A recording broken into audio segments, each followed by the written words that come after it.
G Show land, and welcome to another episode of the G Show podcast. I am G1, and this is the Geek Out. And oh boy, do we got stuff to talk about, because this week the 80s came roaring back, and I went crazy. Not only just me, but damn near everybody born in my decade, and let's say the early 80s, boy, because He-Man is here. And people are mad as fuck. Why? I don't know. We'll get into that. Also, holy shit, Star Wars. We've got this crazy-ass Darth Maul show coming up. I can't wait to get into that trailer because that was tasty. The creators of The Flash, the movie that sunk DCU, the DCEU, are now tapped to write and direct Batman the Brave and the Bold. Whoo! Got to talk about that because I don't know. And of course, the Oscar nominations are in, and holy shit. Who saw this coming? I mean, Oscar's so scary this year, bro. Holy shit. And then there's a bunch of other stuff coming out down the pike too. Like we could talk Toy Fair. There's some Power Ranger news. And the little Space Cesarian jumped out at us today out of the blue. Thanks, James Gunn. But before we get into all that, of course, got to introduce you to the co-hosts, the cohorts.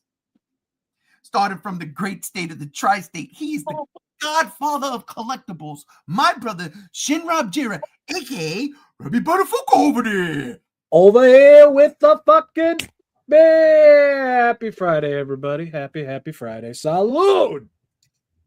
Salute. I see. It's one of those Fridays. We're starting early and I'm still late. Don't make no damn sense. Also joining us from the Great Plains of the Upper West, Northern West, Upper West, I guess Upper West, right? The Northwest, I guess. Northwest. That's Seattle. That's Kanye's daughter. Yeah, that's true shit, right? The North Midwest. The North Midwest, who hasn't gotten any snow this year. My sip from another crib, Cam C1. What is going on? Hello, everybody. As you all know, I don't drink, but I do another thing that I can't legally say on YouTube, but is legal in the state of Montana. Thank you. Which is crazy. You got to stop doing the meth. It's not meth. It's not meth. That's the state of Oregon. All right. No, Oregon made literally everything legal. Oh man, maybe we need to go to Oregon. Yeah, listen. A Wu-Tang Clan member once said, "The meth will come out tomorrow." Yes. All right. Introductions are out of the way. Let's get to the first topic of the day, and that is, dun, dun, dun! What the fuck is this? Who are you? What is going on? Oh God! This isn't Flavor Town anymore. This is Saltine Town. A saltine with less sodium. Jesus. Ladies and gentlemen, Guy Fieri. Give it up. Listen, yo, seriously. He's either wearing prosthetics or this is a CG. Some sort of CG. Definitely some sort of CG. But this little video you posted, Gams, in TikTok, from TikTok or whatever. It was from Twitter. My bad. I don't know. I don't have none of that stuff. I don't know. If I click the link and it works, I'm like, hurrah. But this shit was funny. I got to be honest. This was funny. And Rob, you said this might be a Super Bowl thing? Apparently, Guy Fieri's got a spot on the Super Bowl. And people are saying that this is probably alluding to that, since the Super Bowl is like, what? 2 weeks? 3 weeks. Yeah. Yep. 3 weeks. So, yeah, I mean, we'll see. The more you look at the video, the more it doesn't really look like real life. Yeah, no, it doesn't. But I tell you, I have to read some of the stuff that were popping off on this video. I want to say thank you, Gams, for posting these things up. I was cracking up at work when I finally realized, oh shit, I had my notifications off for the group chat since Monday night. Jesus Christ. But this one had me crying. JDK's. Bro got the full Tucker Carlson costume from Spirit Halloween. Dead. That shit happening. Oh my God. Another Howling Heat Miser reported for self-harm. Dead. That's fucked up. This one had me screaming too. Eli Montana 10. From mayor of Flavortown to head of the HOA. Dead.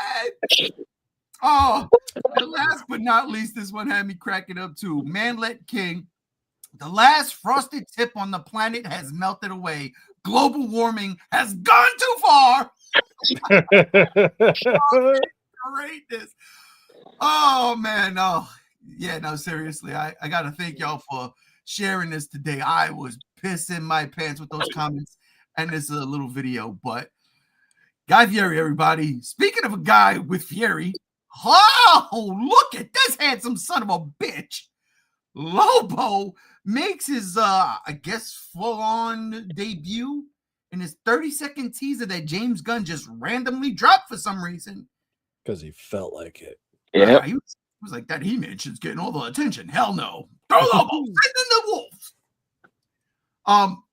He looks good. Up close now. The teeth. Yeah. He looks good. He looks like Lobo. Mm-hmm. Perfect.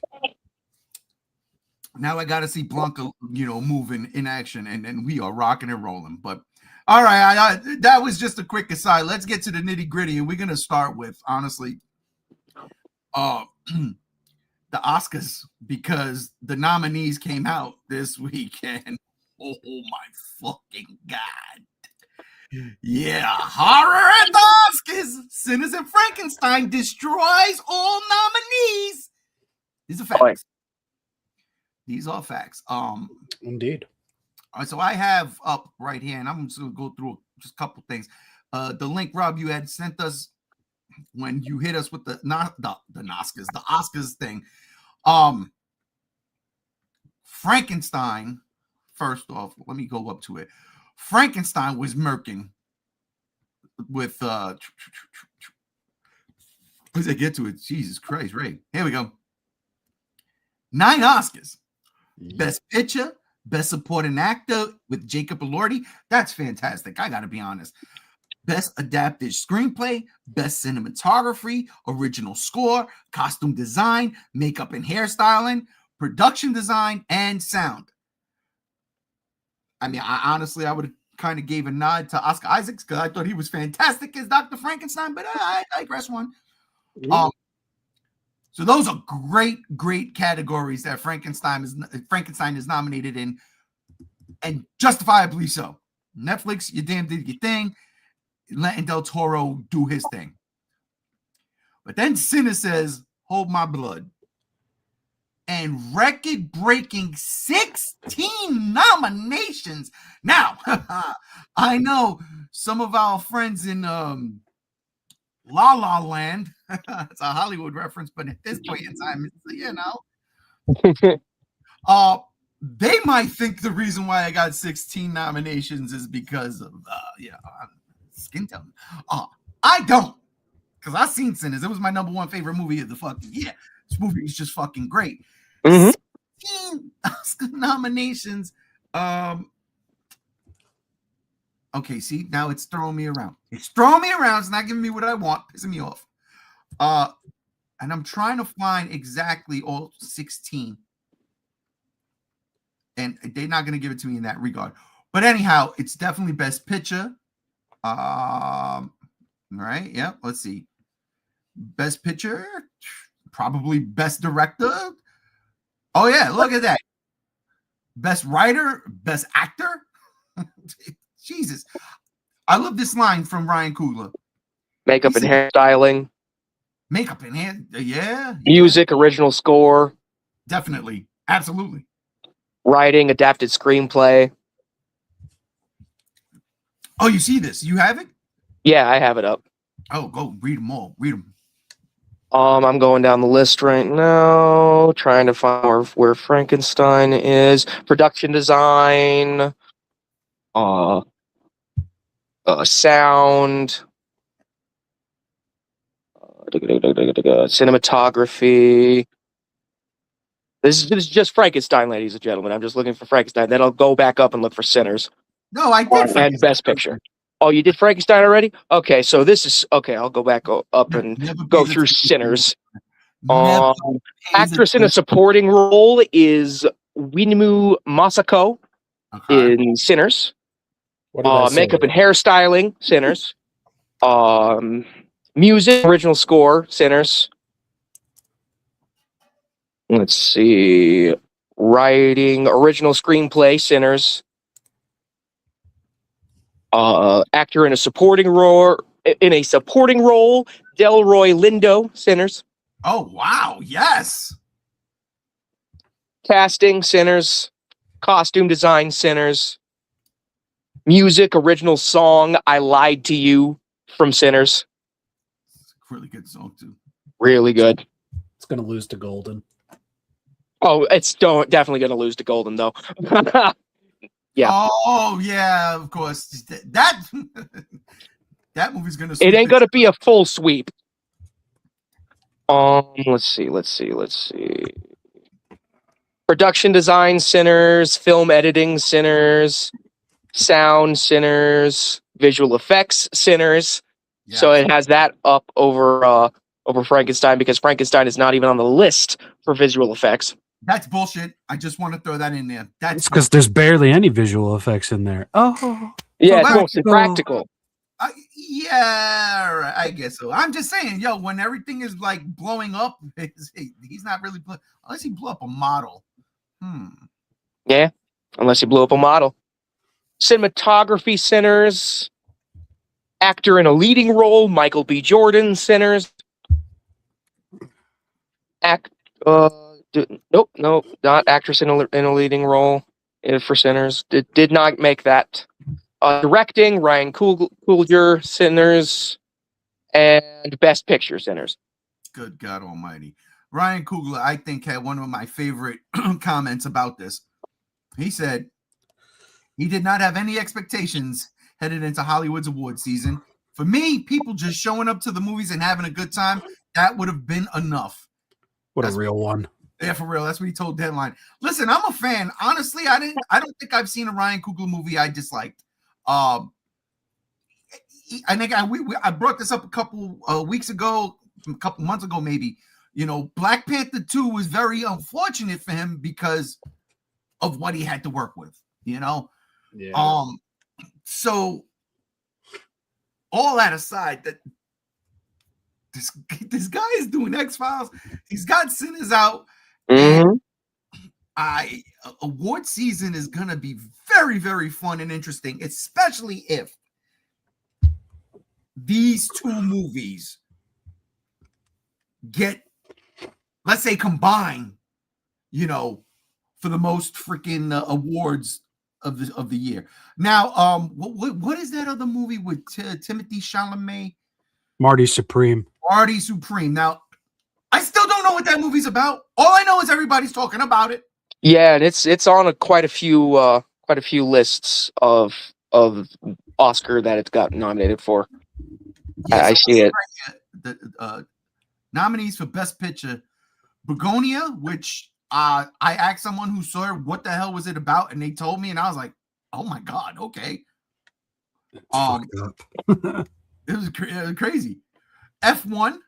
Is that a Formula Racing movie? Yes, with Brad Pitt. Oh, all right. Well, Frankenstein, Hamnet, which I have not heard of at all. I've heard of Hamlet. Yeah, same. But I've never heard of Hamnet. Marty Supreme, The Secret Agent, I didn't hear of that one. Sentimental Value, I did not hear of that one. And Train Dreams, I did not hear of that one. There's also One Battle After Another. You skipped that one. Oh, okay. Yeah. Wait a minute. Okay, yeah, okay. You know why? It was right above the paragraph, right? In the paragraph above. one battle after another. I saw that movie and I really liked it a lot. Like, it's really good. I really like it, but Sinners and Frankenstein for me, they're just better. Yeah, they down by and large the best movies of 2025 I've seen. Mm-hmm. Oh man, you ever had that moment in time where you try to take a swig of beer, but too much swig goes down the pipe at once, and then all right. Anyhow, I feel like the Academy needs to like have a category for practical effects to separate it from like VFX, so that like Frankenstein and like maybe even the folks who did the hard work on the puppets of Five Nights at Freddy's 2 could get some props too. That would also mean that they would need to give them time to speak, which is like around, seeing as how they treat the VFX people, 5 seconds. Ah, fair. Yeah. I mean, But they could have the Muppets take the fucking thing and make it a bit like with Jeff Keighley and the Game Awards. I've seen enough of the Muppets after that. We can let them go. Leave the Muppets out of this, all right? They did nothing to anybody, okay? Hey, they're Miss coming out Piggy soon. fucked Jeff Keighley. Sorry. That did happen. All right. Apologies. Apologies. Outside of these two movies winning pretty much everything, K-pop Demon Hunters has been nominated for what? Best animated, best song? Yeah. Well, Yeah. what else? Did it get anything else? I will look right now. You bear me mind right quick. Okay. That song kind of pisses me off because the song in Sin is that's nominated is fantastic, but I still Remy's Limerick, however you want to say it. That song is fucking. So yeah, Golden from K-pop Demon Hunters is best music original song. Let's see what else that they got nominated for. I think it was just best animated feature and song. Yeah, I think it was just those two. I'm looking through right now. I'm not seeing it anywhere else. The only downside is that K-pop Demon Hunters and Zootopia 2 both got nominated for best animated movie of the year. I was about to ask just that. What was the next? What are the nominees for best animated? I love Sinners as a film, but I'm not sure it's going to win best visual effects. Just being real. An Avatar movie came out this year. Did they nominate Avatar? Yes, they did. nominated Avatar: Fire and Ash. Then there's no doubt. There's no doubt that's not winning that. This wasn't gonna sweep at all. At all. There's too many. There's certain things in Frankenstein and certain things in Sinners. Like for instance, Jacob Elordi was nominated for Best Supporting Actor, right? Yeah. So was Sinners, right? Did Sinners get Best Supporting Actor with Jacob? What Jacob Elordi? My God, Delroy Lindo. Yes, they did. The monster wins. I love Delroy Lindo, especially in Sinners, but Jacob Elordi's performance in Frankenstein is come on, it's unfucking real. It really is. And he actually opened up about it recently. And he said that Del Toro had him studying a certain type of Japanese kabuki dance, which is supposed to basically show the body experiencing death, but life for the very first time. In just the way of its movements, the slowness, the way he looks around and everything. And he said that he spent like weeks just staring in the mirror, trying to perfect everything that he had learned. And it's like, that's just another fucking detail where it's like, yeah, Jacob Elordi, give it to the man. You got to give it to that. That is fucking amazing. Man, Del Toro really went deep with that, huh? He did. He did. Bro, it's Del Toro. He thinks this shit out. And Frankenstein, it's like his other passion project after Pinocchio. So it's like, yeah, this is what you're going to do. Like, And fuck be fantastic. Fuck. K-pop Demon Hunters. What else is nominated in Best Animated besides Zootopia and K-pop? Besides Zootopia and K-pop, we got. Sorry, I have to go back to the tab I was on. Sorry. We got Arco, Elio, K-pop Demon Hunters, Little Emil, or the character of Rain, Zootopia 2. I know Elio definitely ain't winning because that shit flopped so hard at the fucking box office. Its mother forgot who it was. Does the Academy count for box office? Nominated. Oh boy. Does the Academy count for box office? No, but they account for actually knowing what they're fucking talking about. And I doubt any of them have ever seen that movie. I mean, I haven't seen a lot of these movies that are nominated, like for Best Actress in a leading role, like Hamnet, If I Had Legs, I'd Kick You, Song Sung Blue, Sentimental Value, Bugonia. I haven't seen any of those movies. You've definitely seen a trailer for Bugonia because it's the one where Emma Stone is bald. Is bald, yeah. She looks like she's kidnapped. No, I ain't never heard of that. What? Wait, you did he doesn't get ads on YouTube. No. Oh, that's why. That's why. Swine. Yeah, have you ever seen a picture of Emma Stone bald and looking very emaciated? Most of the ads I get on Tubi are for detergent. Damn, so I guess you know all about the detergent movie getting nominated for the Oscar. S.C. Johnson, A Family Company, gets the nomination. All you need to know about that movie is that two crazy motherfuckers think Emma Stone is an alien, and they kidnap her. All right. Yeah. I think Jesse Plemons is in that, so it's automatically a fucking banger because Jesse Plemons is awesome. So it's like Paul if Paul wasn't an actual alien. It's like Paul if Paul wasn't cringe. Cringe bargain bin garbage. Damn. Oh no, it was. I agree, 100%. Wasn't a movie I enjoyed. No. I enjoyed it mostly because of the characters from Shaun of the Dead, but and that's all I had going for it. You know what the problem is? I hate to say it. The problem though is sometimes Seth Rogen is not as funny as he thinks. And that's why the Muppet Show is going to flop again.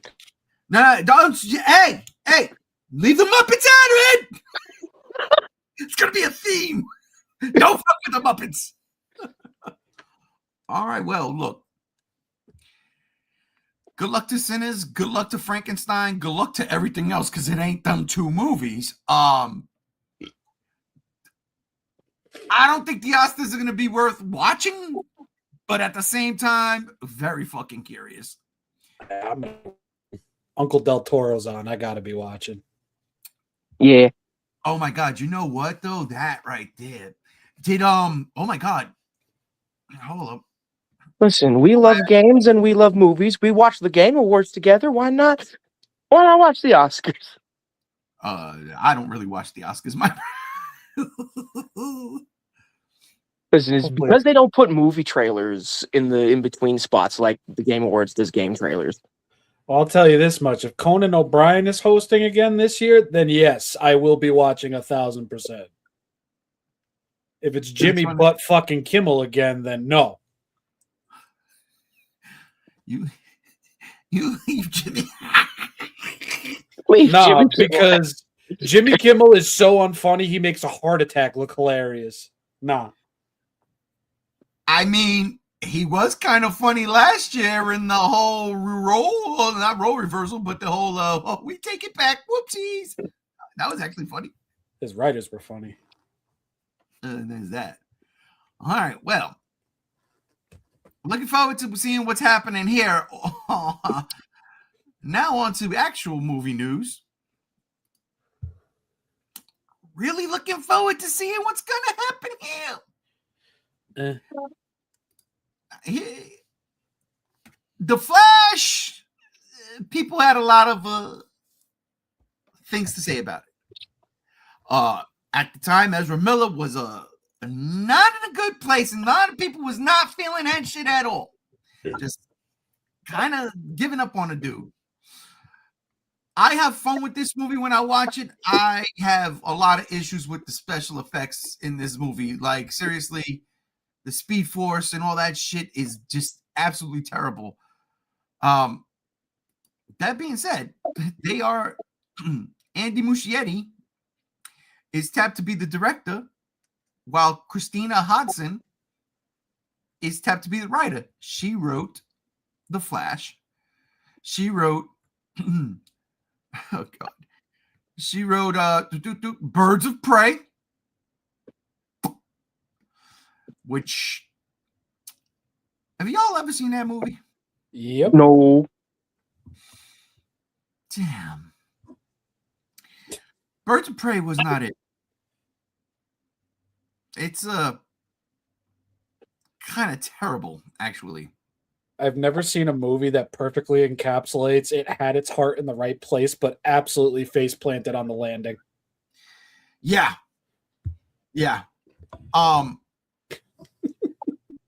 So she wrote Flash, Birds of Prey. She has other credits, including the 2018 Transformers movie Bumblebee, which we'll get back to that sooner rather than later.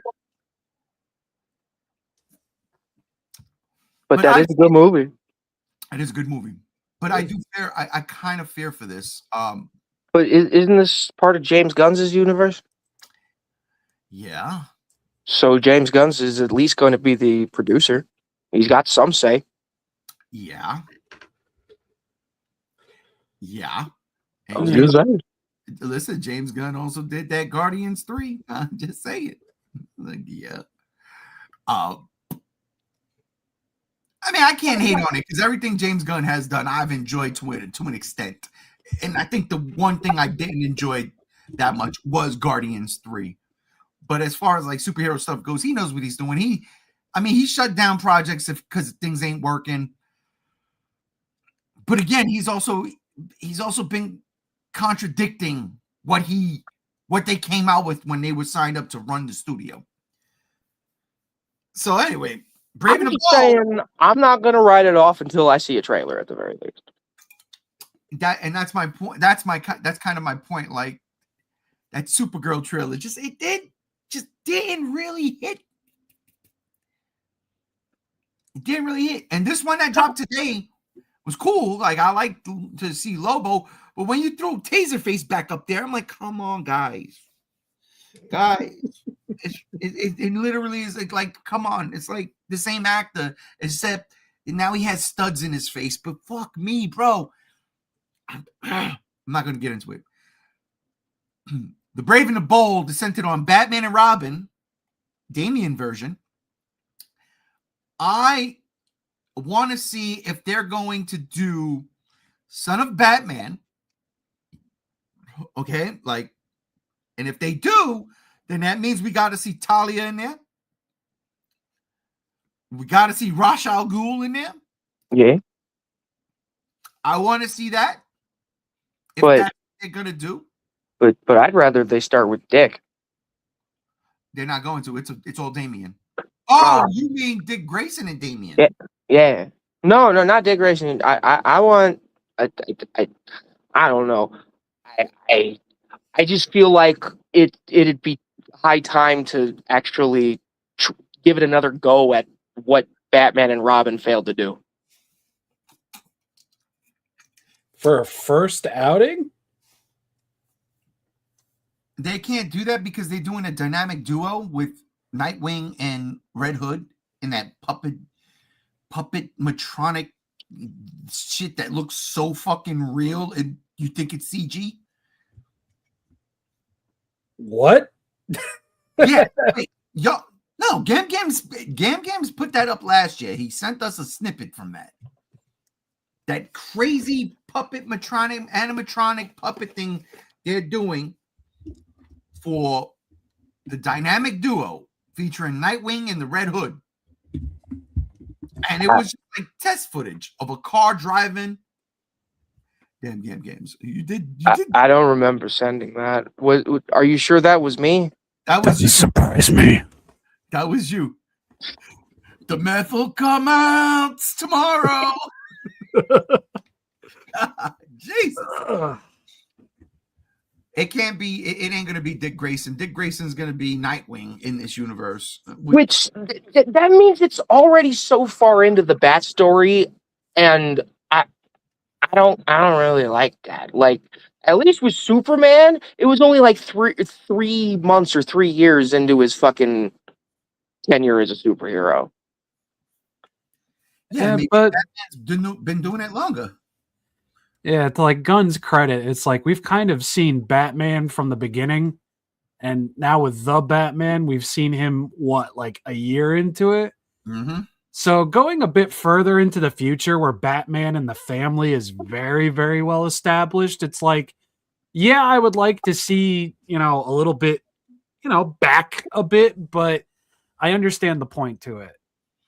At the very least, Jason Todd. I'd like to see like an adaptation of Jason Todd's death, and maybe like at the end you establish Tim Drake. I don't think James Gunn's got the time for that. What do you mean you got the time? It doesn't. What, you think the end of the world's gonna happen in like a few years? Like, more like a few months. That's why 2026 needs to really do its thing. Death knocking at the door. Anyhow, stop that. It's too early for that. Not yet. Wait till the 3rd for that. Come on. Exactly. The Brave and the Bold with Damian Wayne. This is more interesting because he's a little prick. None of the other Robins were pricks. They wanted to be trained by Batman. This kid was already trained. He comes in there, he's like, Father, I'll fuck you up. I don't care if I'm 10. Batman's like, who the fuck are you? And then Talia comes in, she's like, that's your son, Bruce. And then Bruce Wayne's all fucked up. And I want to see that. I want to see Ra's al Ghul live action. oh, we already had that movie in an animated form. Did we really? We got Batman and Son with the Talons. Then we got Batman versus Robin. That was actually good. I'm pretty sure like we had an adaptation of Son of Batman where Robin does exactly that, where he shows up and he's like, I'll kick your ass, and Talia shows up and he's like, that's your son. Yeah, we had a movie where those events happen in animated form. It was animated. Well, okay. Well, look, all I'm saying is what I'm reading here. And it just says Damian Wayne, the murderous tween raised by assassins who also so happens to be the son of Batman that Bruce Wayne never knew he had. I'm sorry. This is also partially my personal bias. I don't like Damian. And then there's that. That's fair. Yeah, Not a lot of people like Damian. Yeah. It's more so just the placement in the Bat timeline where like I'm interested beyond the fact of a writer that I really don't like and Muschietti kind of being wishy-washy right now. It's just seeing really, really established Batman. He's not running around killing people and branding people like a fucking maniac. And he doesn't kill people. So I'm very much interested just in that alone. I'm not still salty. Because of the name, I want Batman to act like he did in the Brave and the Bold cartoon on Cartoon Network.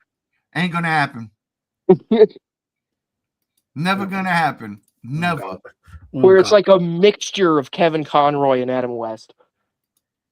Never gonna happen. I love it. I'm sure James Gunn would love to make it happen, but But Netflix is gonna say, pump the brakes. Oh, fuck me. Speaking of, real quick, as an aside, did y'all see that Netflix now made a cash offer to kind of shut Paramount down completely? No, I didn't. Yeah, they're like, listen, dude, we're stop the bullshit. It's us. And it'll always be us. Yeah. I hate it. I hate it so much. And I don't hate it now, especially now. I don't hate it because of the extreme push Paramount has been doing, like trying. You know what I'm saying? Like Paramount's really, at least a theatrical company, so it wouldn't ruin Warner Brothers theatrically. no, I know, but just reputation-wise, I think that's where everything starts to fall apart. And here's the deal: if the president of Netflix, what he said is true, we're going to leave theaters in there for the 45-day window, then it works. Then it works. It does. I don't think it does. What if I don't have time for those initial days? And If That's your fucking problem. you can't find yourself to a movie in 45 days, your problem. No one else's. You know well in advance, this movie's coming out here. All right. I'm going to definitely take these days off. I'm going to see this movie. And I need transportation to get to the next town. I still got 7 months to plan for that. So then after all that, when the movie drops, you got 45 days. That should be a movie in itself. 45 days. Like The Running Man. Except that was 30. Didn't James Franco star in a movie, or is that with The Rock? The actual Rock, not the wrestler. Cuts his arm off and shit. I stopped watching James Franco movies after I heard about the allegations. Well, this was way before the allegations, you keyboard warrior, so relax. Oh, yes. Damn. He fell into He fell into the fucking crevice, and the rock falls, and it traps his arm under it, and he like cuts it off and shit. Yep, I think it was 45 days. Something, however many fucking, I mean, fuck James Franco, but still, like, it was a good move. Where am I going? You know what, Ray? Shut me up. Take me off the podcast. I need to be stopped. No, none of that. Nah. It's just the alcohol, bro. I'm not even. No. You can't get me for my consumptions if I can't get you for yours. He hasn't had a slip up like yours. Your mental lapsing is. What do you mean? I'm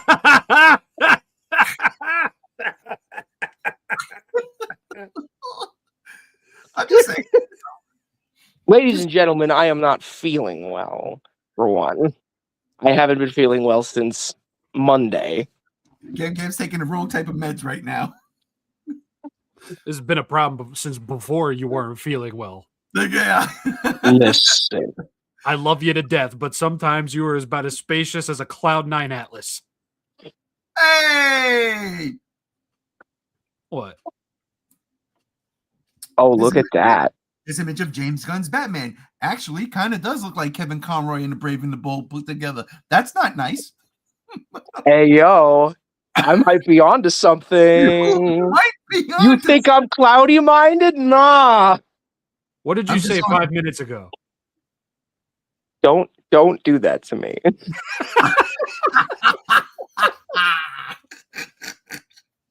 You know what?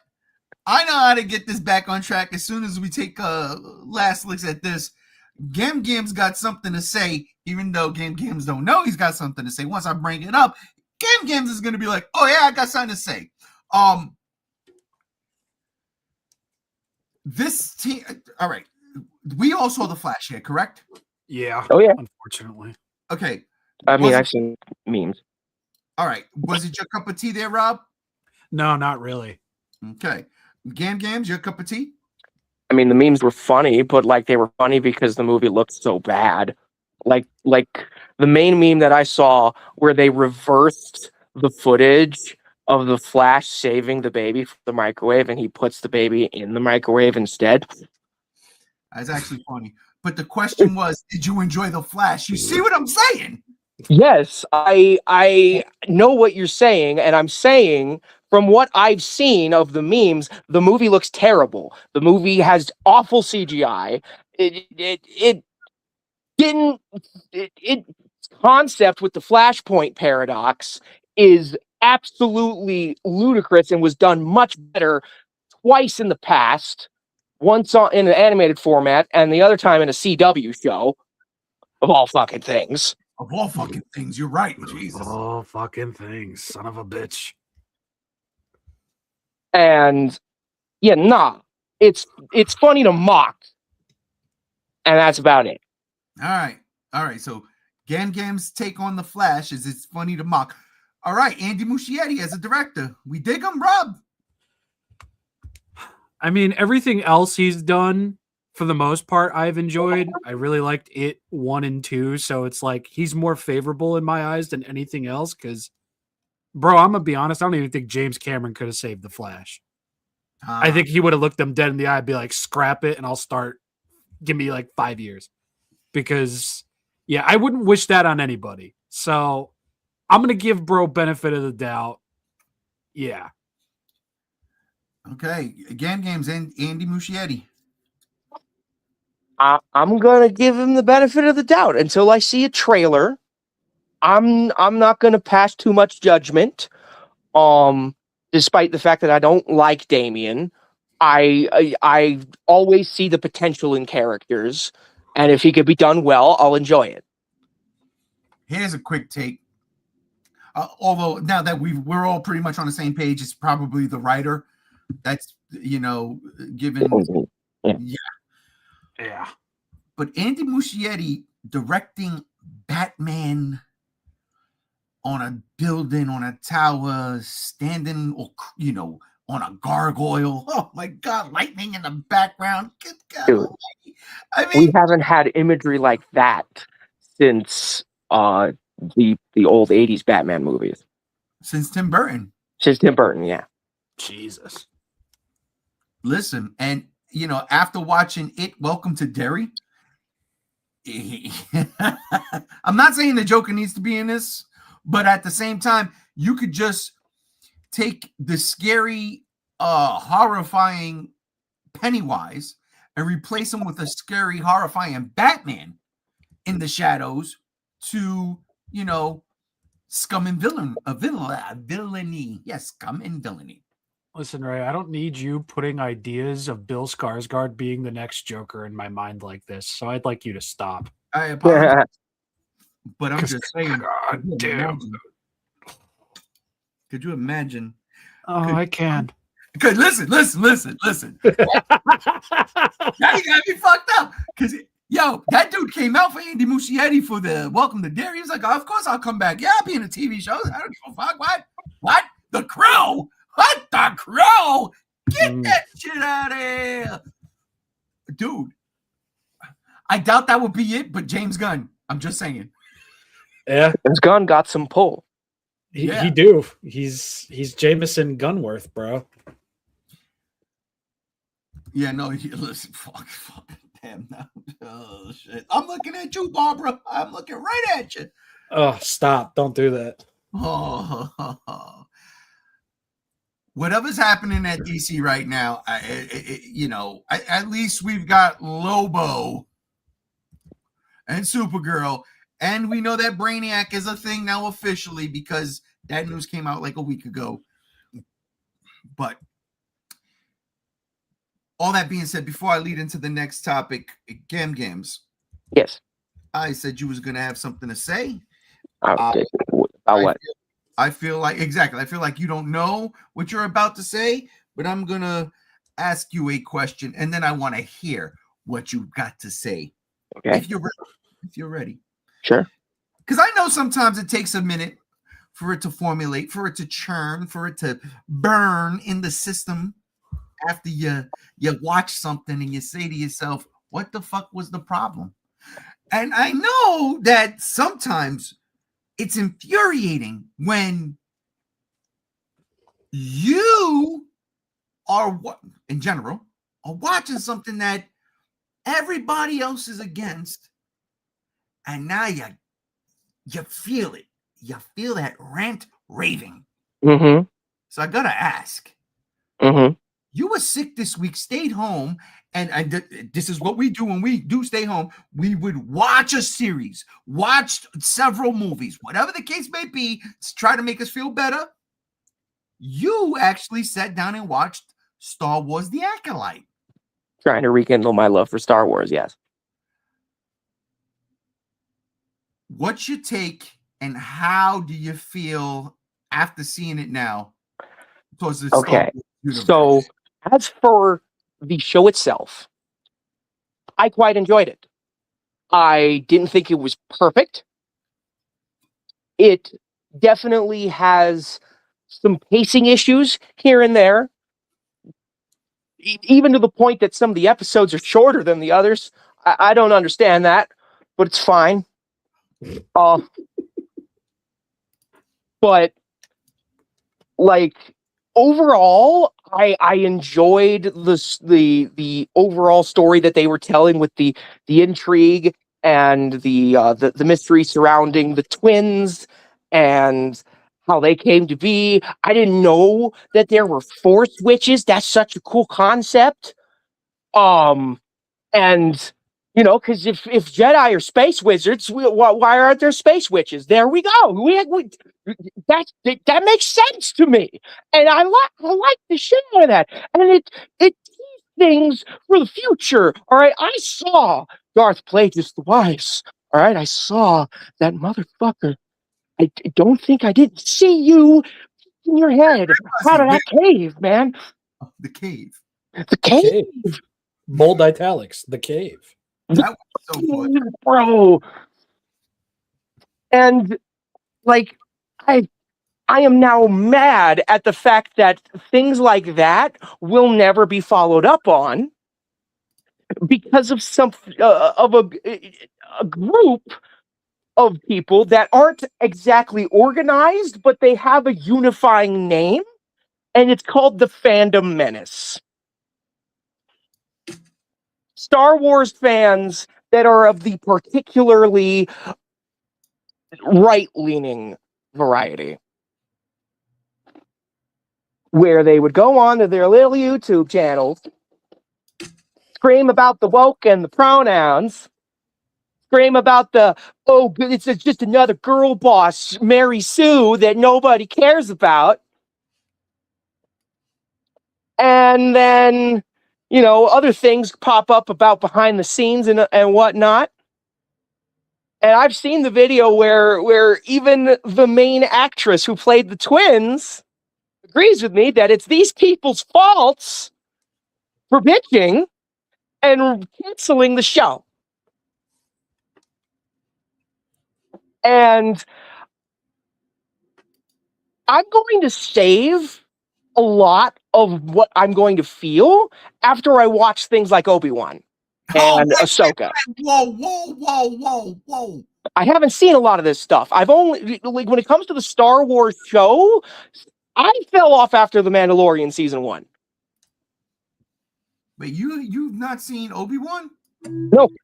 I can't tell you can't have an opinion here, but Jesus Christmas, you cannot have an opinion here. No, but I can have an opinion on the Acolyte and the fandom. Because I've seen both and I've been part of this fandom for a long time. I don't know if you can have an opinion on the fandom just yet because you haven't seen Obi-Wan. Good God Almighty. But again, maybe you'll love the show. Yeah, maybe. If you do, I have some questions. Same. A lot. The myth will come out tomorrow. Y'all are wild, dude. All I'm gonna say. We're just trying to save you. Don't let the nostalgia goggles fog your vision, because then you're gonna have to watch it again. Yeah. No. That's and I was once fogged by nostalgia. I'm just saying, like, yeah, it's But also part of this Star Wars journey that I'm trying to get myself to go on is using Disney Plus's chronological order playlist.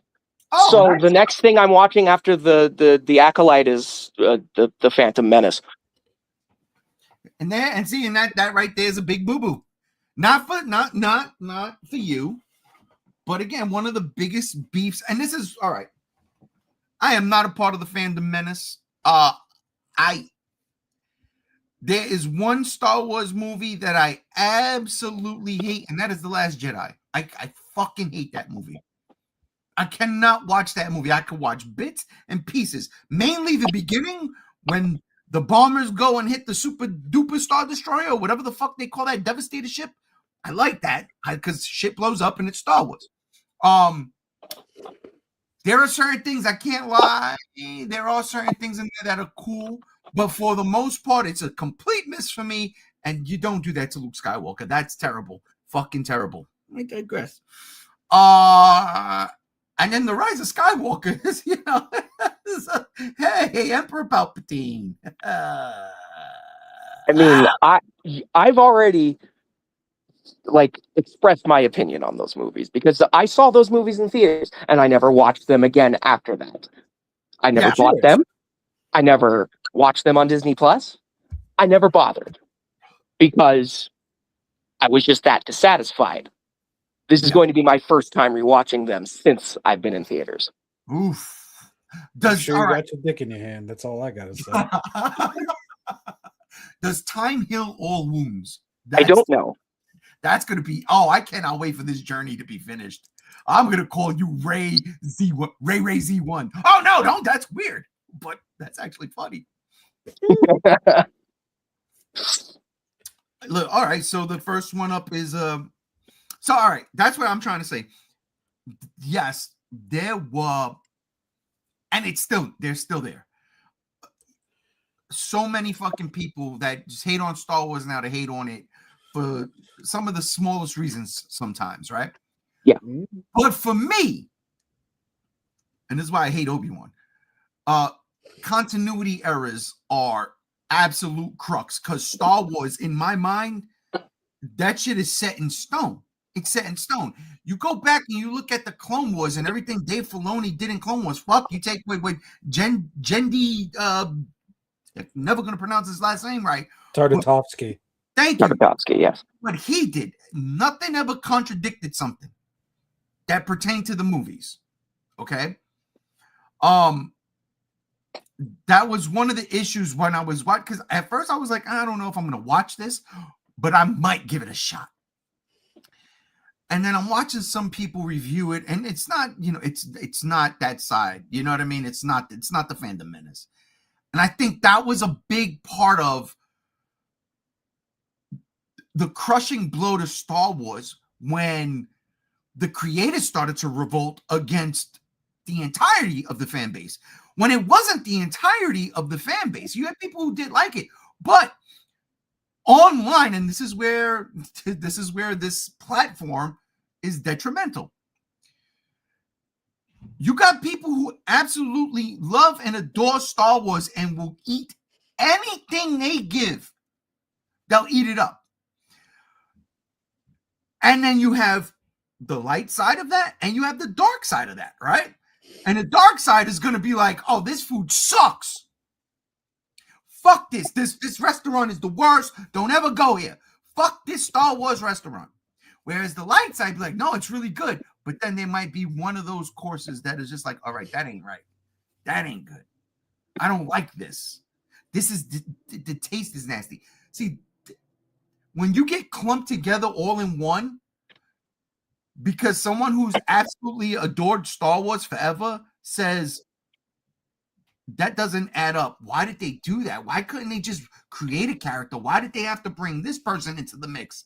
And if you do your research, again, Star Wars is so fucking layered in fucking lore, it makes sense.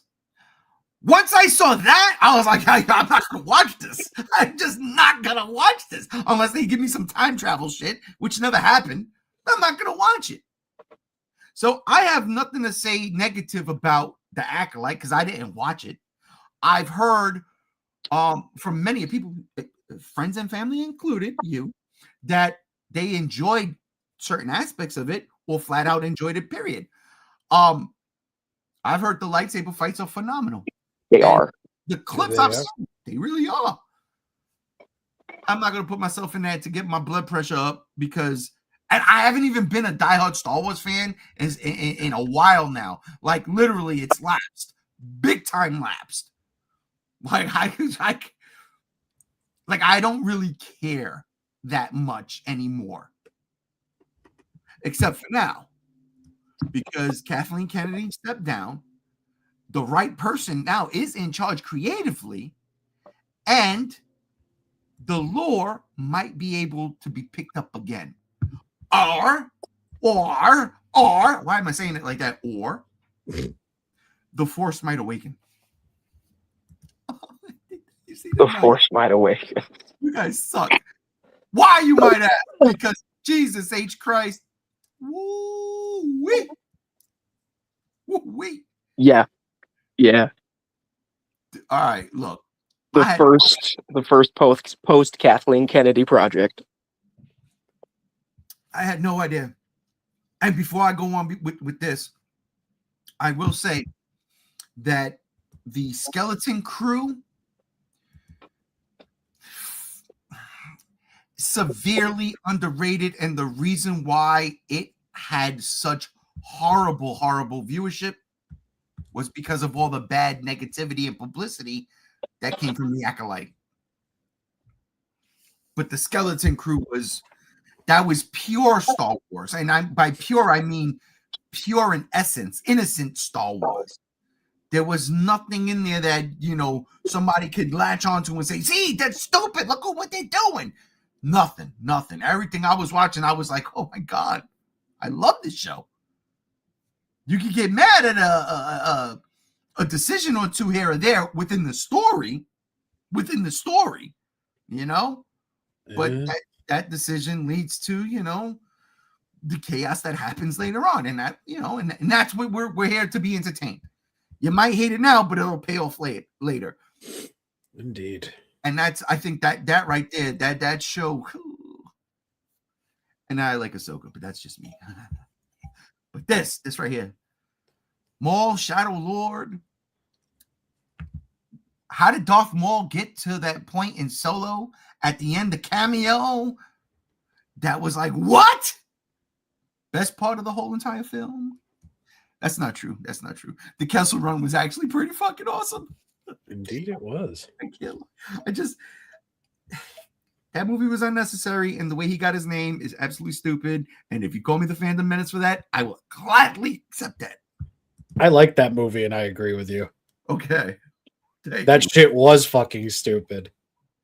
That's like meeting somebody on the street and their last name is Sour Patch Kids Water Malone. It's like, oh. That's literally what they did. Oh, what's your last name? Are you here with people? No, I don't know. Solo. That's it. Oh, so bad. That was... Yeah. Okay. Solo. I also remember not enjoying Solo. I loved Solo. My God. I'm not afraid to say it. I can't lie. I've watched Solo more times than I care to admit because it actually is a fun adventure film. It really is. And honestly, I like the way Han met Chewie because it kind of fits in the way it's supposed to be. Like the way it was originally spoken, how they met. He rescued him from an Imperial facility. He did. Yeah, there was a lot. There was a lot to like in that movie. But the fucking name. I can't get over it. It's hard to get over. It's hard to get. Again, it's like continuity breaking. George Lucas would never have fucking greenlit that. Ever. No. He's like, nah, his name is Solo because it's just a cool fucking name, bro. Come on. Yeah. The fucking space pirate. Speaking of space pirates, in this trailer, Gams, you know your Star Wars. I do. Was that Talon Card? I'm pretty sure that was Talon Card. Oh! I'm pretty fucking sure that was Talon Card, my guy. Bro. See, Dave Filoni. He's the Magic Man. Oh my God. Never in a billion years. I tell you right now, would I ever thought that I would have seen the space pirate Talon Card in a fucking show, and I'm dying for it. I thought he would pop up in The Mandalorian. I've been dying for this. And I hope it is him. It looks like It looks like him. It looks like him, like the way they drew him in the comics. Indeed. So, oh my God. Can we get Mara Jade, please? I'm just asking for a friend. The trailer was fire. I didn't expect anything from this. I didn't even know it was coming out. I saw the He-Man trailer, and I was the teaser that He-Man was coming tomorrow, and I was like, what? And Rob actually was like, yeah, and there's a new Star Wars show, the Maul thing. And I'm like, wait, what? We blowing up. Me and Games is blowing up. And look at this. The wall crawler himself crawls down the wall with Duel of the Fate starts to play. I'm sorry, but I am weak-willed when it comes to Maul, and we'll be seated to watch this. Absolutely. Yep. Absolutely. Yep. Same people who made the Clone Wars. Yep. And Rebels. And Rebels. Yep.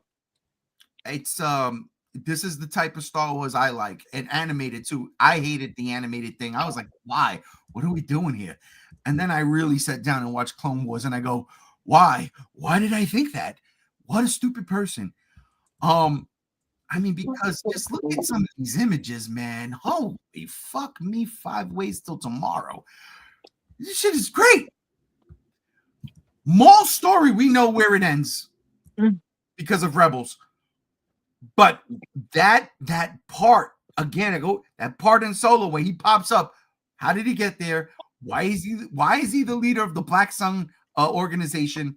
And where the fuck is Prince Caesar, whatever the fuck they call him, from Shadows of the Empire? Because he's the leader of the Black Sun. I can't wait. If they go that deep into lore, I'm gonna lose my shit. Games, please take it away from me. Oh, dude, this trailer has me so hyped because of the fact that I've been thinking about going through this journey of trying to get back into Star Wars. This is just perfect timing for me. The lightsaber fights look as beautiful as they ever have, like some of the peak stuff from Rebels. The lore implications with the bringing in comic book characters, dude, it gives me hope that they might bring more things from the extended universe back into canon, and I would like that very much a lot. Same, because the things when the regime went in 2012, when Star Wars was bought, when Lucas gave it up, I shit you not, this channel wasn't a thing yet. This channel was not a thing.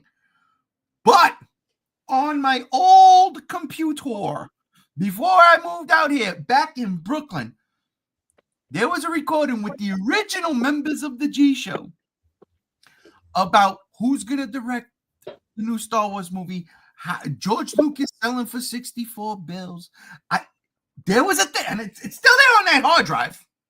One day I'll work up the nerve to break it out, record it or whatever, move it over, get it, and set it upon the masses. Maybe, who knows? But that was the day when Star Wars was bought by Disney that lore died. That was the day, because they said, we want a new. We'll use the movies. We will absolutely use the movies, but going forward, we want to create our own thing, and it didn't work. But now we're in the right hands. It's working. It's working again. Get all the lore. I mean, fuck, Ahsoka did it. Shit. Grand Admiral Thrawn came back in fucking Rebels. They were like, nah, fuck this. It's true. It's true. There's so much shit still in the savory version of Star Wars that we haven't gotten yet that looks to be getting. So, I mean, I including like video games. Personally, I'm also including the Jedi Survivor series in my rediscovering of Star Wars. Oh, okay. So you're gonna sit there and play 25 hours of gameplay too? Yeah, I am. Well, it's on This- Game Pass, right? Yeah, it's Yeah. on Game Pass via EA Play. Yep. Damn. This journey you are about to embark on. I wish you nothing but the best. I am Mhm. envious. But I know for a fucking fact my old ass ain't doing it. I tried to watch the Clone Wars last year, and I stopped around season 4. Oh wow! Why? Yeah, I should go back to it. I don't know. I think what happened was I was like, all right, I'm gonna rotate shows. I watched a lot right now, and I wanted to watch some Ultraman. Then I started to watch some Ultraman, and then I never went back. Oh, da da da da da da. Don't you worry, I'll come back to this. Rob, Yes. what was your take of this trailer? I mean, as a kid who grew up with his first Star Wars movie in a theater being Episode 1, it's kind of hard for me not to be excited for this. Mhm. Like, I mean, just from the teaser image alone, I was like, fuck, I'm probably going to watch that. And then watching the trailer and seeing it being treated the way it is, I mean, I'm sorry. I don't mean to get like just a tiny bit nerdy about it, but the lighting in this trailer, like, Mhm. dude, there's so many beautiful fucking moments in this where bro is just standing there and he's lit by a lightsaber and it looks so fucking cool. The oppressive red lighting always enhances Maul's look. It really does. So to make a long-winded fucking cum-ragged out fucking take short, I am very, very, very excited for this show. I genuinely can't wait because I watched the trailer like fucking 12 times. Mhm. It was hard to put down. No, The action looks like it's going to be on point. The visuals looks like it's going to be on point. Dude, like I'm there, you know? I want to speak upon Sam Witwer real quick because in this trailer and as Maul in general, right? From Clone Wars to Rebels to now this Mhm. Yeah. trailer, there is something about Sam Witwer that just gets it. The cadence in the way he speaks, that almost whispering, oh God, melodic tone that he uses for Maul. Whereas Maul was nothing but rage in Episode 1. Yeah. Almost like he's been humbled or more adept in the Force than, let's say, I don't know, a young Darth Vader. And by young, I mean like newly in the suit Darth Vader. Oh, dude, please. It is, bro, come on, don't even care, Cams. Come on. I can't even take it. My pants can't anymore. Please, this is the one chance because we know in canon that they did it at least once. There is a reason that Maul is scared of Vader in Rebels. I want to know what that reason is. Maul wasn't going to kill younglings. He said, that's too far. I Oh, saw man. Anakin. He was killing Yinglings. Listen, that's going to be my next year Halloween costume, but I got to be in Jersey to pull it off. We don't get younglings out here. It's a crime. It is a fucking crime. I tell people that shit all the time. It's a fucking crime. God, But yeah, no, for real. Applaud Sam Witwer because he's amazing as Maul. Absolutely amazing. And I fucking loved it. I too, yesterday after dinner, it was my kid's birthday. We went to dinner and we had a good time. Came home. I said, all right, gotta start setting up for the show tomorrow. I wasn't setting up shit. I watched that trailer on loop. I just kept cracking beers and watching that trailer and DC animated shit. That's all I kept doing. I was going back and forth. That's why we were so fucked up earlier today, because I was like rushing and I was like, oh my God, it's a mess. But I digress. We're good now. That's 2. Wow. Go. 1. This trailer is fucking phenomenal. And the show has what seems to be all the right ingredients to revitalize Star Wars again. Now, it's definitely a fair thing to say that Star Wars animation, outside of maybe 1 or 2 things, continuity wise, has been fire. Mhm. From Clone Wars to Rebels to the last seasons of Clone Wars, this I think is just absolutely perfect. I cannot wait. So much so now I'm going to go finish watching the Clone Wars so I can rewatch Rebels and then stop at a certain point, because actually, you should watch this before you watch Rebels. This canonically falls in between the time of Rebels and Clone Wars. Yes, it does. Oh my God, listen. Let's get to some comments, because my guy Spider-Man, who I love, Spider-Man says, I want some more world between world stuff explored in future series. It's funny you should say that, because I threw that in a group chat the other day, and I think it was Rob, who said more likely than not, or something to that effect. Dave Filoni is back. There's going to be some fixings. That's all I'm saying. And the MacGuffin to fix that is the world between worlds. Oh, yeah. So I'm excited for that. And then Spider-Man swings through again and says, Maul is the aura farmer. It's to be expected. Oh, absolutely. Look at that. Look at that aura. Yeah, no. So see, that's the funny thing, because when you talk about like Scar King, for instance, game, and you're talking about Scar King's aura, I'm like, oh. But now I get it, because now you're saying, look at this aura. I'm looking at this aura, and now I think of Scar King, and I think of Vaudevillain, and I'm like, yeah, fuck. Come on. You know what me and Rob are talking about when we talk about these kinds of things revolving around Scar King. This is why he's cool. Yeah. Spider-Man once again swings through and says, Maul was scared of Vader because he almost ran him over in episode 1 as a child.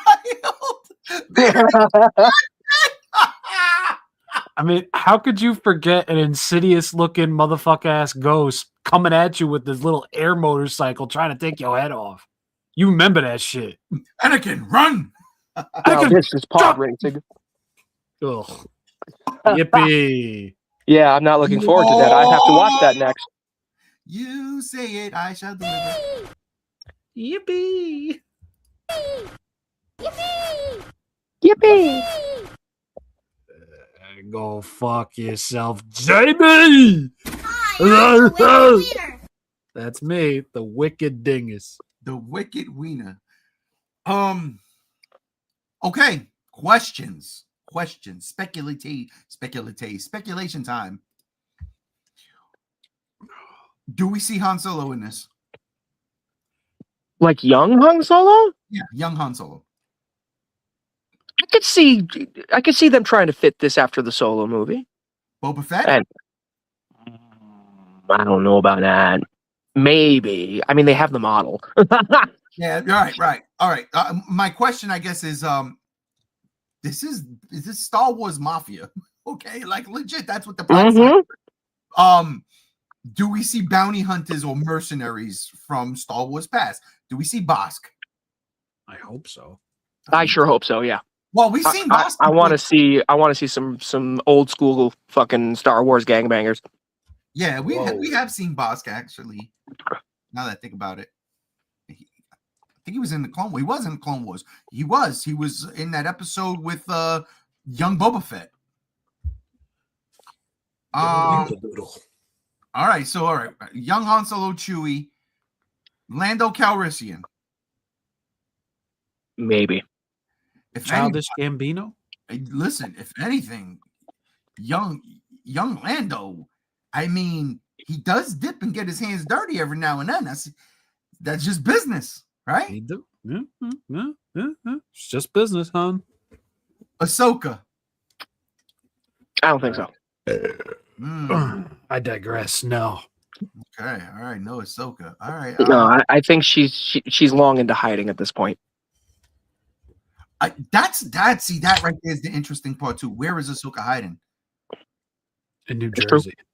She might well be. Huh. All right. Well, I'm hoping, like beyond hope, that this show will give us that fabled Maul and Vader duel. I'm just gonna say it. that's where I was going next. I was gonna bring the Emperor, Tarkin. All of the Empire obviously is playing a huge part in this. Darth Vader. Mm-hmm. Yep. I want Vader.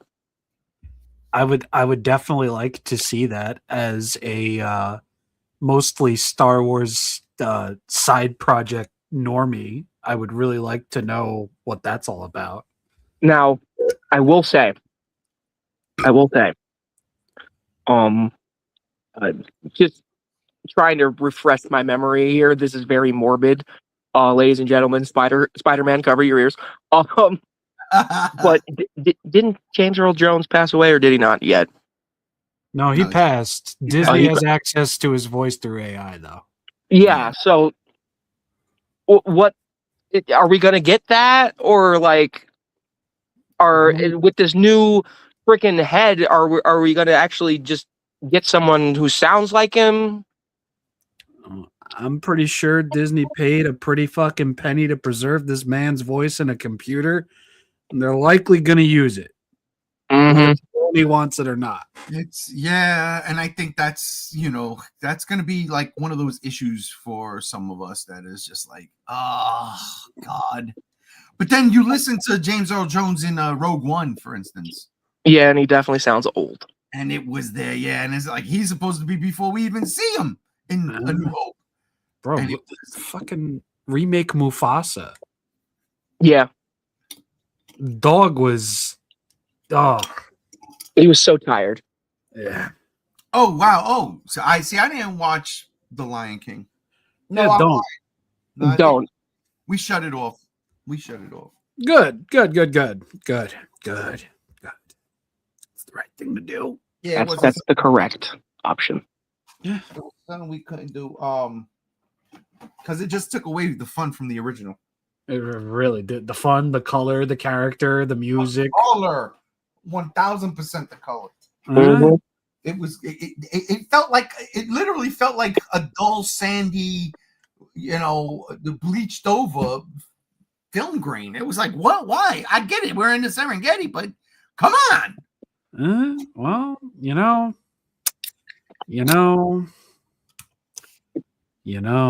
Chef. As Spider-Man is going to get in trouble for saying these types of things because, Disney, the soul all gone. Even though Spider-Man's still owned by Sony, on lease to Disney. Good God almighty. That Spider-Man trailer is going to pop up at the Super Bowl. I've heard rumors that it's supposed to be popping up before the Super Bowl because they want to do the Doomsday trailer for the Super Bowl. That's not happening, people. I'm letting y'all know right now. It'll be Spider-Man for the Super Bowl and then the Doomsday trailer for Spider-Man in May. Trust me, please. Spider-Man at the Super Bowl is just money. Yeah. Just money. Absolutely. Just money. Nothing but it. So, I mean, and plus, dude, they're playing in Levi Stadium in the 49ers stadium, even though the 49ers ain't in it. But, you can do the red thing with Spider-Man. It could be, listen, if Disney was smart, they take $200 million that James Gunn just generated for them with the Avatar movie, right? And they say, all right, this is what we're going to do. During halftime of the Super Bowl, we're going to do a little Spider-Man thing, and it's going to go right into the trailer. And people are going to be nuts because you'll be like, we're watching a halftime show, and there's Bad Bunny. He's doing his Bad Bunny thing, whatever the songs he's singing. And then, boom, the spider signal, right? Because that was a thing that happened in Marvel, in the MCU. And then, boop, cut from fade to black. Spider-Man trailer. First thing you see, fucking people go nuts. They lose their shit. It's the highest grossing Super Bowl of all time. Even if the people who are playing in it don't want it, nobody likes it. Oh, I would love it. But that's 3 weeks from now. We'll see. We shall see. I'm hoping for it. For all we know, we're gonna see a new Star Wars trailer. Nope. That's not true either. Well, one could hope about that fucking Rogue Squadron or whatever the hell that movie's called now. Starfight? No. Starfighter. No, I think you're right. Oh, Starfighter. Ryan Gosling. Little Ryan Gosling in a Star Wars. Listen, are you mad at that? I'm not. Nah, not at all. It's just like, holy shit. Just give me that shit. Like Woody Harrelson as Beckett. I mean, it's not, now we going back to Solo. Like, yes, please. This is working. It is working. It's all working. Star Wars, this trailer, Shadow Lord. When's it come out? April? Did it say April 6th. Okay, listen. That gives me enough time to finish Clone Wars. And then I could just gently ease into this and have a great old time. Gams, how many times you've seen Darth Maul die? A lot. One of my favorite Darth Maul deaths was in Star Wars Tales. And in this issue, because Star Wars Tales, the comic book, it would be like, just random tales from the Star Wars universe. And in this one, actually, this is where I found the fucking scary Ewoks, because it was nighttime on Endor after the Death Star exploded, and the remaining Imperial troops that were on Endor were being stalked by the Ewoks. That shit was creepy as fuck, bro. That was Five Nights at Freddy's before Five Nights was a thing. It was fucked up because it was just pitch black. They couldn't see anything. They got their helmets on, and then boom. Next thing you know, you have and the motherfucking Ewoks killing them. But all also, we needed to do was play the Toreador March with a freaking music box. dude, for real. But what else was in that book was Darth Maul going after Obi-Wan Kenobi on Tatooine. And this was the first time in this Star Wars Tales book that you saw Darth Maul since getting cut in half. The Clone Wars wasn't a thing yet. None of that shit. So, granted, this wasn't canon, but it felt like it was canon, right? Mm-hmm. And he's got the metal legs, the three-clawed foot, and he's running, boom, boom, boom. And the lightsaber comes out, and it's happening all on the moisture farm. Uncle Owen's moisture farm. Because Maul knows what Obi-Wan is protecting. And that's how that kind of fucking worked into the end of Maul in Rebels, which I fucking love. So, so that I don't even know what happened. That's more for Gam. Wait, it's still. Oh, yep. I learned about that, and I learned he put out the 3D print of that for anybody who has a 3D printer to print it for free. And if you bring that 3D printed popcorn bucket into a Regal Cinema, you will get popcorn filled in it for free. Damn. What are we talking about here live on the air? We are talking about the exclusive popcorn bucket for Markiplier's debut film Iron Lung, which is an adaptation of a New Blood game. And the popcorn bucket looks like something straight out of John Carpenter's The Thing, and I love it. Please go watch Iron Lung. It's going to be peak. It's everywhere in the United States at this point. Yeah, so is Return to Silent Hill, but one can only hope. Only the Silent Hill fans are going this weekend. That's true. Shout out to JR. How you doing? Darth Maul goes to Uncle Owen's moisture farm to kill Luke. Obi-Wan pops up. They have a battle in this comic. It's great. And Darth Maul gets the upper hand on Obi-Wan. Oh, shit. And then Darth Maul ceased to exist because Uncle Owen shoots him in the fucking head. Oh, my God. And it was unbelievable because of the rage that Darth Maul had. And this is pre Maul and Clone Wars, pre-Clone Wars, period. You know, no story was out. This was all in comics. This was all basically what if they were tales from the Star Wars universe. And Uncle Owen saves Obi-Wan's life, shoots Maul in the fucking head, inside of the head, boom, right through the temple, kills him. And then tells Obi-Wan, get off my property. Oh, shit! Jeez. Nice. Uncle Owen was a badass, bro. You don't understand. You know what? Matter of fact, I want to see Uncle Owen in this show. This is, and you're telling me this doesn't happen in the Obi-Wan show? I'm gonna hate it. Nope. Listen, you know what happens in the Obi-Wan show? I don't give a fuck. It is the worst show in the fucking world. That Star Wars show pisses me the fuck off. You telling me Luke doesn't remember that he almost got assassinated by some random ass acolyte chick? Not acolyte, but whatever the fuck this Inquisitor? Inquisitor chick? Shut up. That was stupid. I hated it.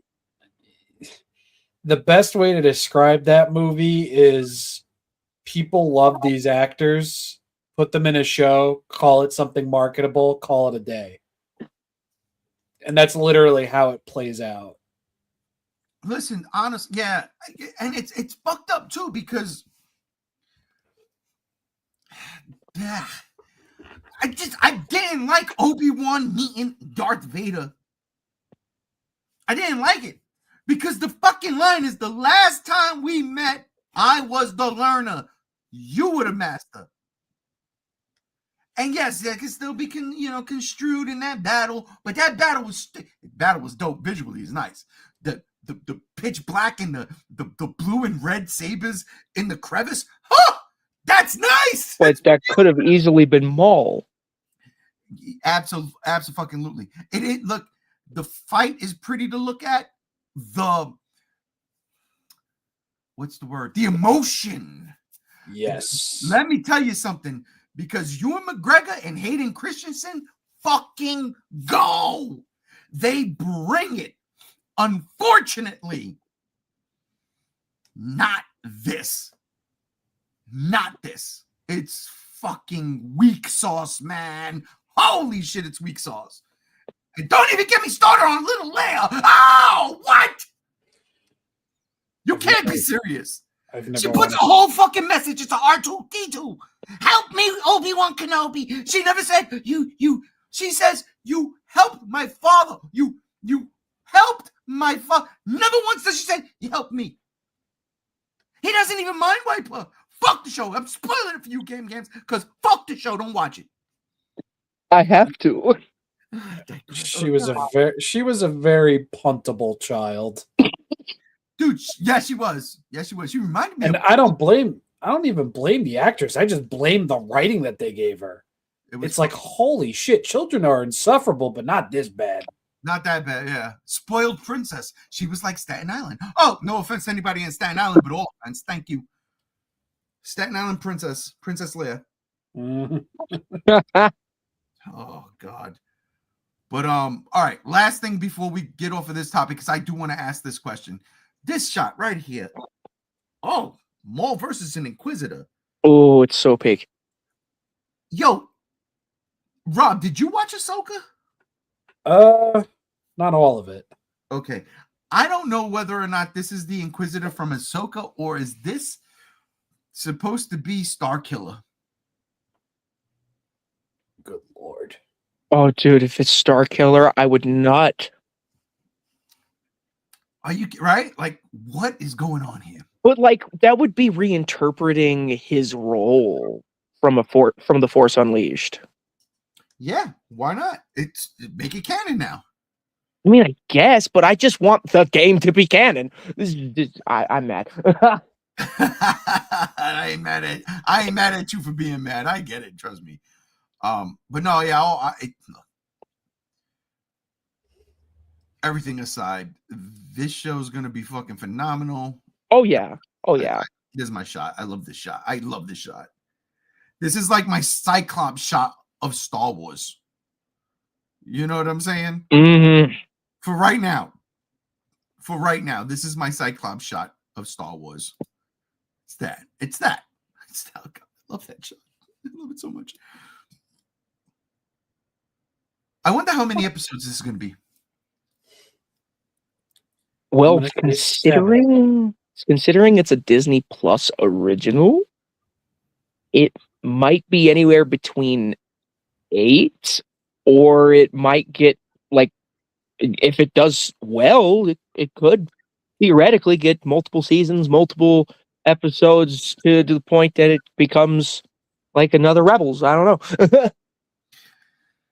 Yeah, but they gotta walk a tightrope. They They gotta do. walk a tightrope. So I'm saying for this first initial season, probably like 8. Okay, that'll fly. 30 minutes or 45? 45 each, please. I don't think they do 45 for animation, but If they do 45 minutes, then 8 episodes. If they're only equated to 30 minutes, I want 12. I'm with you. Rob? I'll say 25, 30. Mm-hmm. 25, 30 episodes. Jesus Christ. What? Oh no, I thought we were talking about runtime. Wait a minute. Yeah, all right, yeah. I thought we were still talking about fucking episodes? 7 or 8. At 30 minutes? Yeah, 25, 30. Okay, I could get that too. You could tell a lot. Filoni could do a lot. You could. Oh my god. But I wouldn't mind if it was fucking 12 at fucking 30 minutes each. Listen, all I'm saying is Japan has made a standard for how long a season of an animated show should be, all right? That's true. But we're not in Japan anymore, Toto. Listen. This is pure Americana right here. It is. George Lucas. And I am very much looking forward to it. I'm also very salty at the fact that shows like Has Been Hotel are fantastic, but are only crammed into 8 episodes, and it feels like they wanted more. And then you have the original IPs that are just, going by the wayside. We're gonna get into. I don't know. You guys want to keep going? I just got to get pictures. I got to pull some pictures. But for me personally, we on the final topic of the day. God damn, already? Already, all right. Yeah. Shit.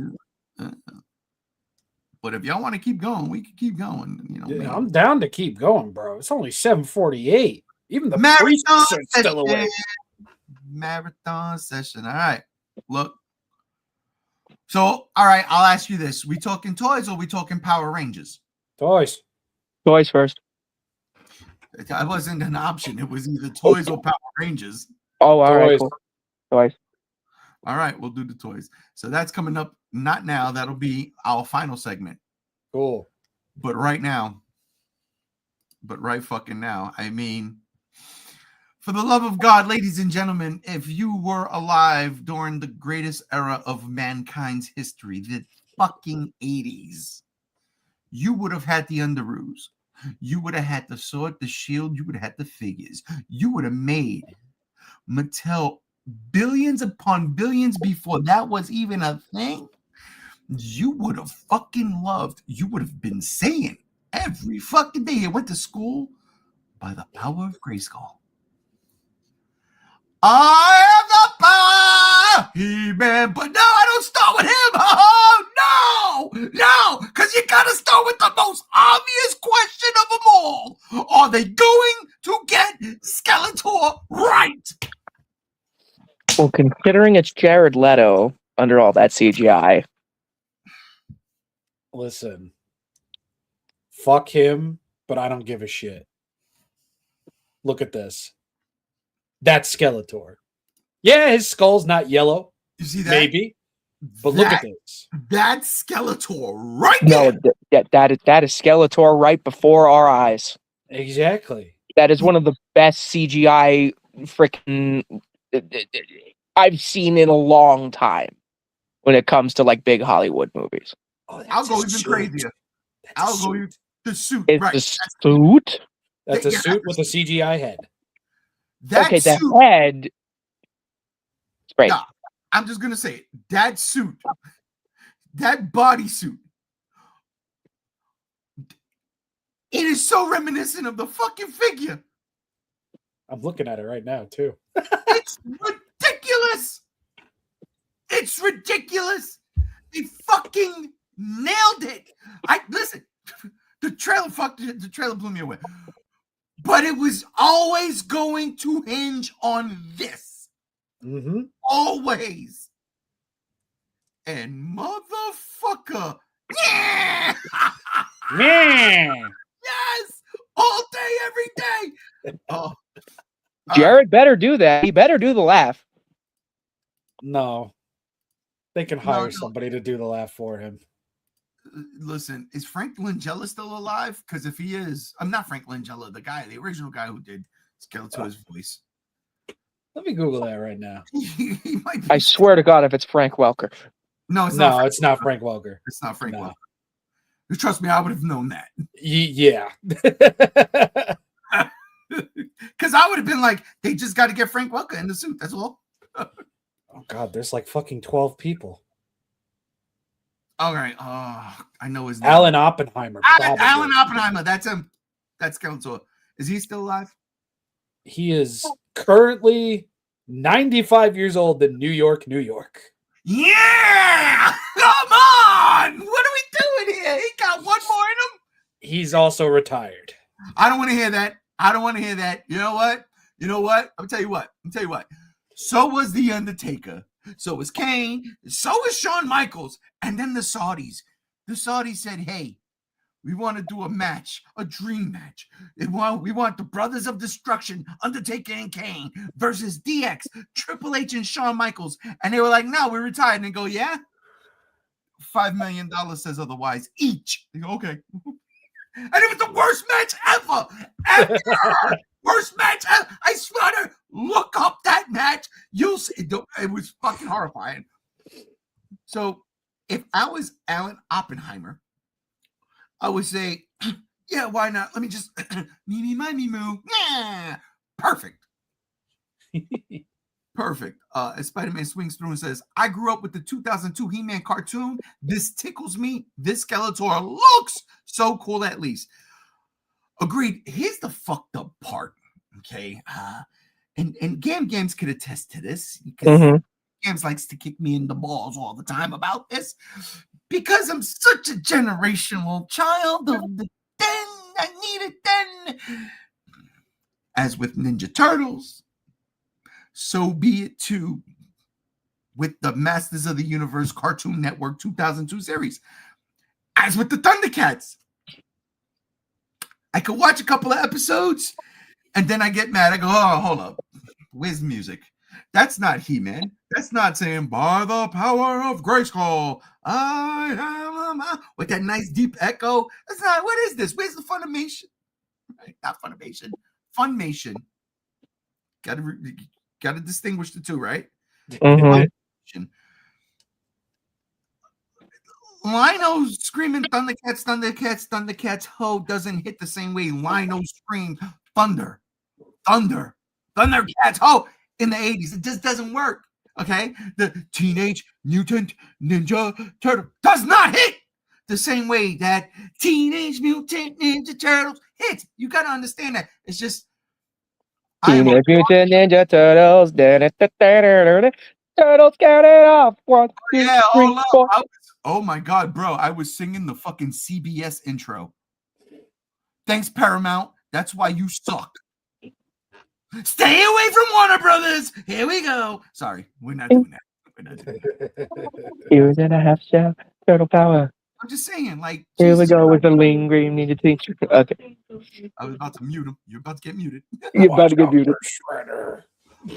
I'm just saying that I am a product of my time.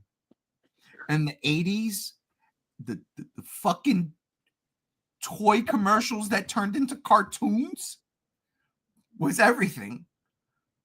And this trailer was exactly that, down to the fucking fact that they had Adam in a toy store trying to pull his sword out from the fucking And there was also a Thundercat in the background, like a Thundercat toy. Was there really? I didn't even see There that. was. Yeah, You need to watch that trailer again. And I watched it a billion times. I was just so focused on everything that worked. And everything for me worked. There's one thing, I'll get to it, but it didn't work. But everything for me just worked. I did not pull enough pitches. I will say that. So I'm going to leave Skeletor up for the majority of this segment. That's but fine. at the same time, I mean, just look at it. Again, this is what needed to get done right. And they did it. They did. Oh, my God. So now, let's talk the trailers. And I'm going to start with you, Rob, because I know your hatred of Jared Leto. And again, I never disagreed with you in terms of like the Skeletor thing. I was just like, please do something. Please do something right. Oh, my God. Please. What did you think? Dude, seeing this shot for the first time, I wept. Because as soon as the ship landed, I'm like, here it comes. They're going to do it. They're going to and it's emoting! You can see his brows getting meaner! Oh my God, they understood the fucking assignment! Dude, that whole trailer, the whole trailer was fun. The whole trailer was filled with such recognizable iconography to a point where it was like, I might have felt like what you felt like, Ray, seeing that for the first time. It's like, holy shit, my childhood. Different cartoon, yeah, but, you know, like, it has that effect on me. Like, immediately it does. And seeing everybody, Idris Elba, Man at Arms. I mean, come on! Come on! That's fucking good casting. He's Idris Elba. He can do anything. And he looked good in the fucking suit. He looked fantastic in the suit. He fits the suit. We didn't need another guy with a bad mustache up in there. We needed Idris Elba. Actually, Ron Swanson would have been a great man. You know what? I'm going to stop. Anyway. Right there. Oh, my God. Yeah, I'm going to stop. Nick Offer. Oh, my God. Gee. Oh, no. Stopping. Dude. One thing that I'm glad that they didn't do was, like, show us or allow us to hear what Skeletor is going to sound like. Mm-hmm. Because I think it's kind of suspicious, but all right. Well, dirty, rotten. It is. Well, I'm not expecting He-Man, Skeletor. Like, I'm not expecting that because I know for a fucking fact this motherfucker doesn't have range outside of what the fuck he does in his shitty little crap band. But I'm going to say this. They got it right.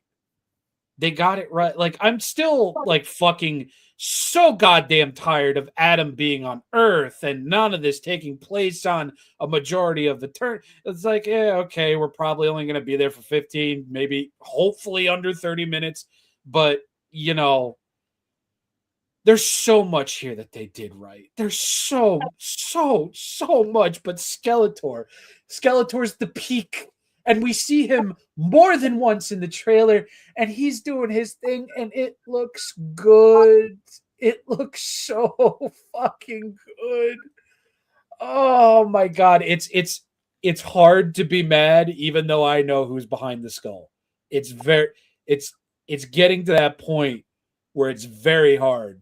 Just because I grew up with the 2002 cartoon. I also grew up with the 80s movie.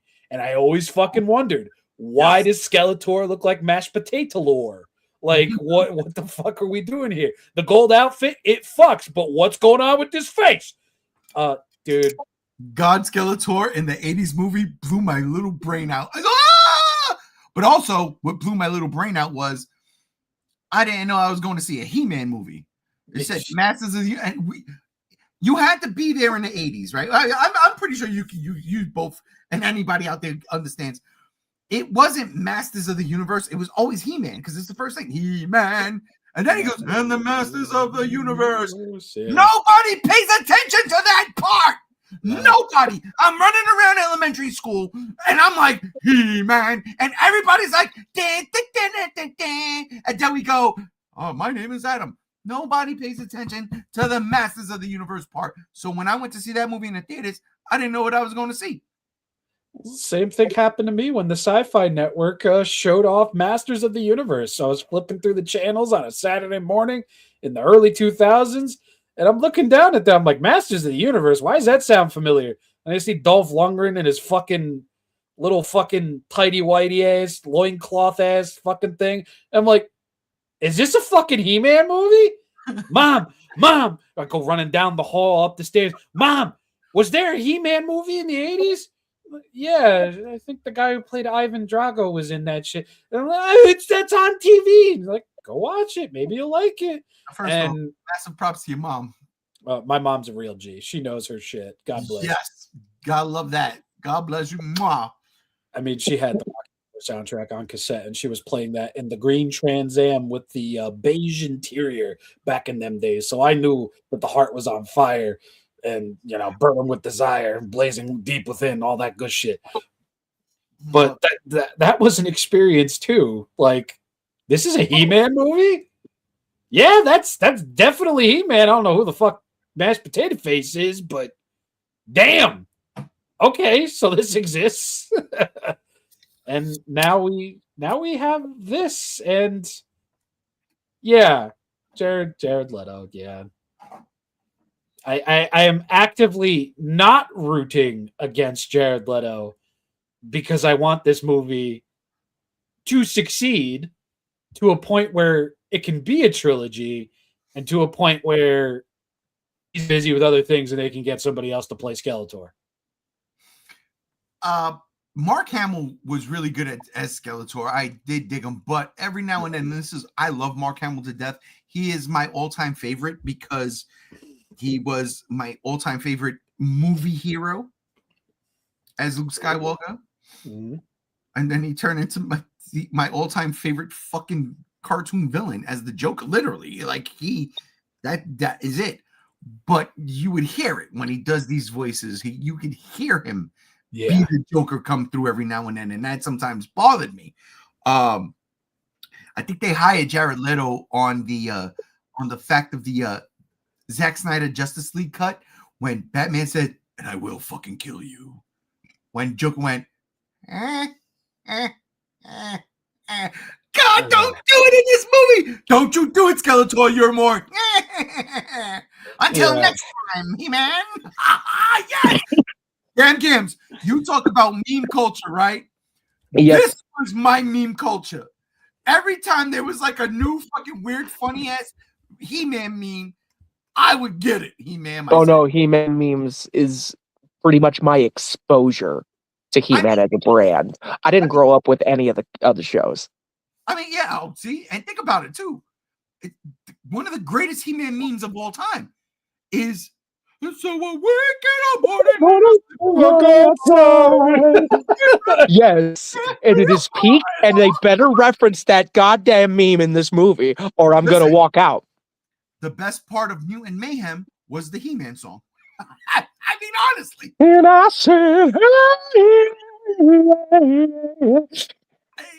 and it was that version. That's why it was like, okay, it was the He-Man meme version. That's why that was the best part of that entire travesty of a Ninja Turtles movie, Mutant Mayhem. Yeah. That was the best part. Good God, could you imagine? Could you look, just Adam Glenn, because that was his name. Wait a minute! Did they just roll it? Did Travis Knight just drop a hint that he's going to direct a Godzilla movie? No. Yes, what? He did. Yes, he did. Yes, How? He did. No. Okay. Invasion of Astro Monster, Godzilla versus Monster Zero. What is the name of the American astronauts of the American astronaut? Yeah, that's Glenn. Glenn what? Adams. I guess, yeah. You see what I'm saying? Ah, shit. Confirmed. You heard it here first. No, what? What do you mean? In He-Man, his name was Adam. Prince Adam. Glenn on the name tag. Wait. Yep. Travis Knight is directing this movie? Yes, bro. Kubo and the Two Strings. Motherfucking Bumblebee. I told you we were coming back to it. Oh, dude, we're fucking. We're fucking. This is gonna be good. That's what I'm saying. This is actually gonna be good. Okay. But Jared Leto. So what?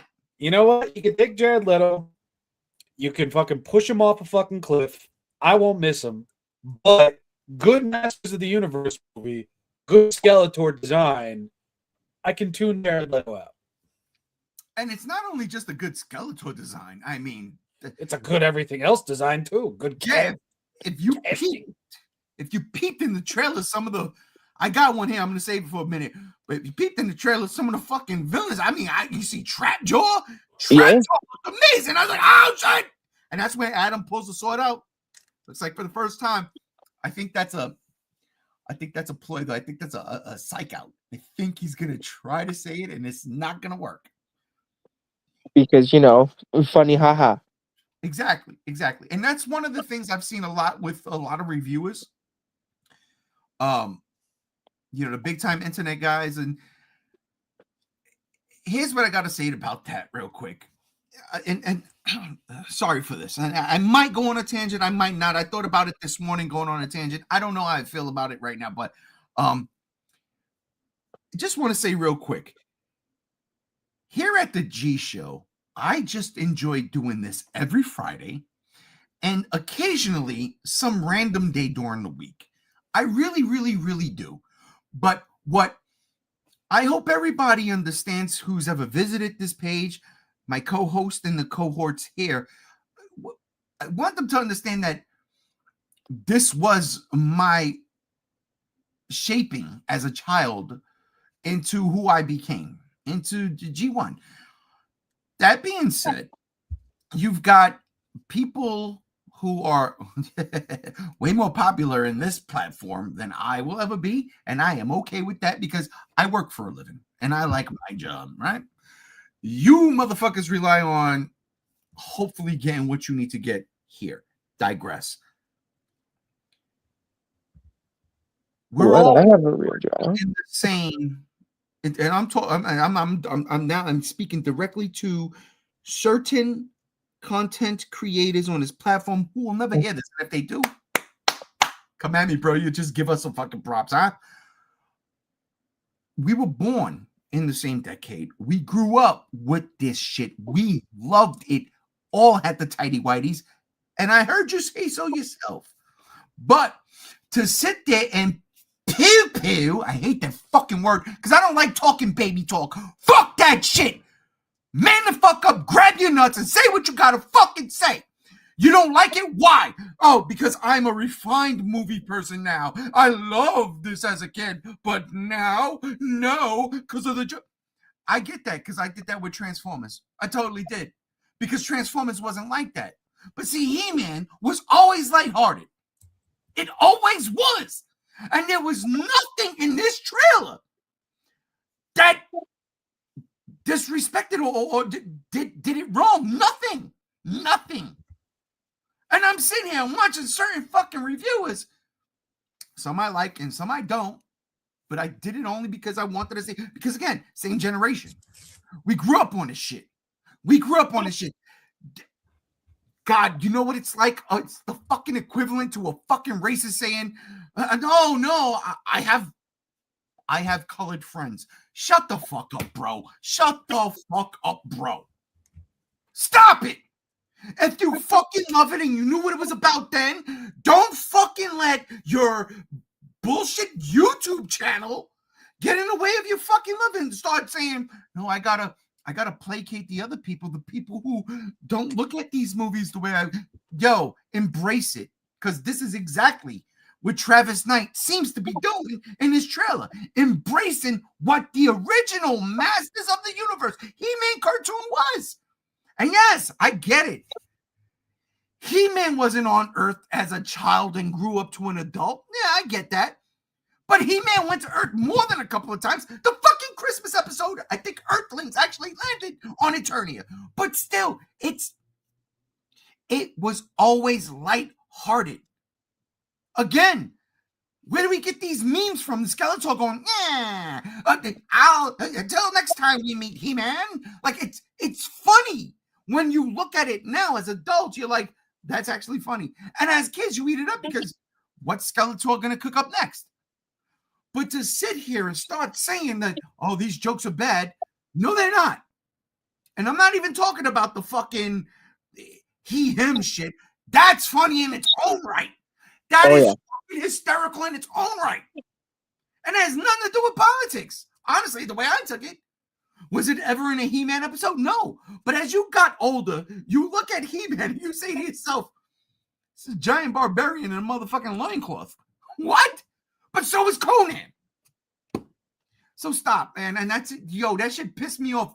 Yesterday, I was really fucking angry at work. Like, I can't believe it. We're in the same generation. I'm watching these, reviewers, these successful, by the way, movie reviewers.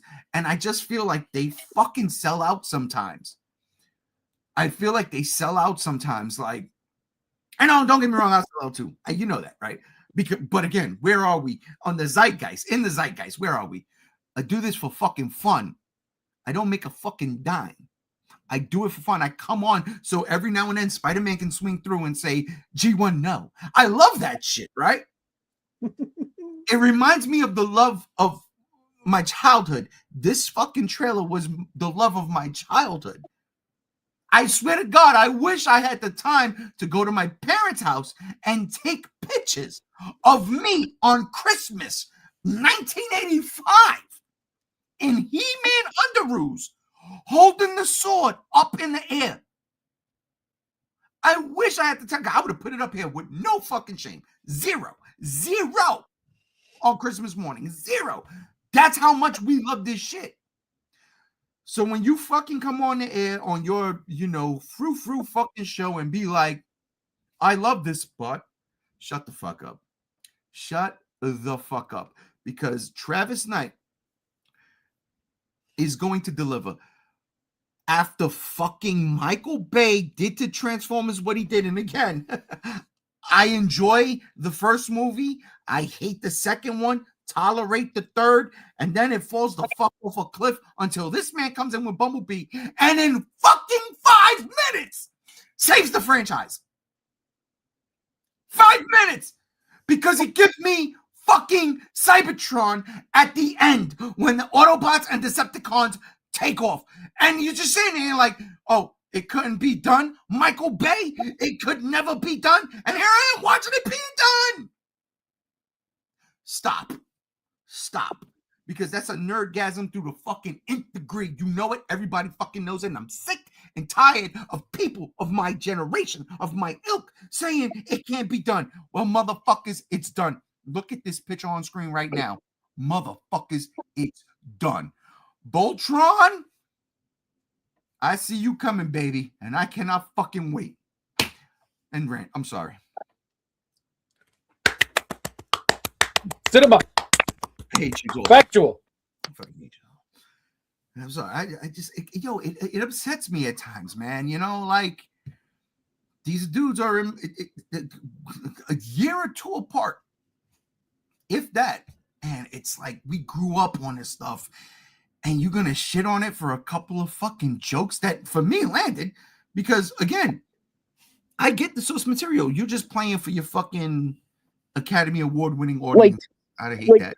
These certain types of content creators are already mad about the jokes and all that. It's like, oh, it's just copying the MCU. And first of all, why are you even calling it the MCU? Yeah, what's up with that? This is She-Ra, this is He-Man.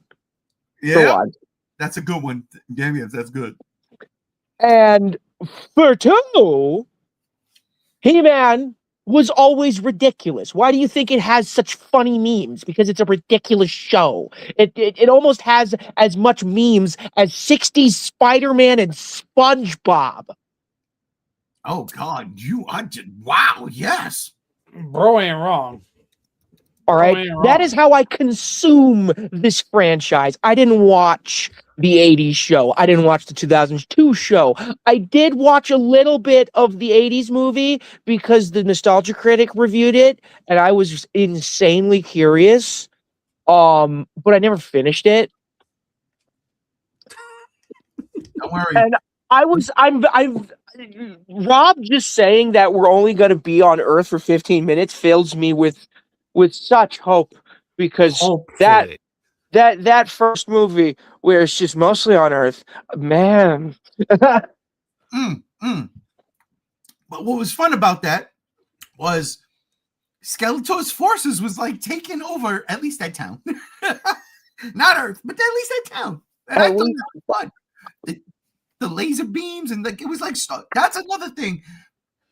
The fucking this trailer with the spaceships and the lasers and things, but that shit's like ripped from the 80s and that ripped from Star Wars, and I'm like, yeah, I want all that.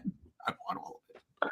Like, you know, I can see where some of these grifters are coming from with fucking trying to compare it visually to, like, say, a fucking later MCU era Thor movie in terms of visuals, but like at the same time, why are you? Is that really the only thing you can fucking compare this to? Did you not watch the show? Do you have no whimsy in your fucking soul?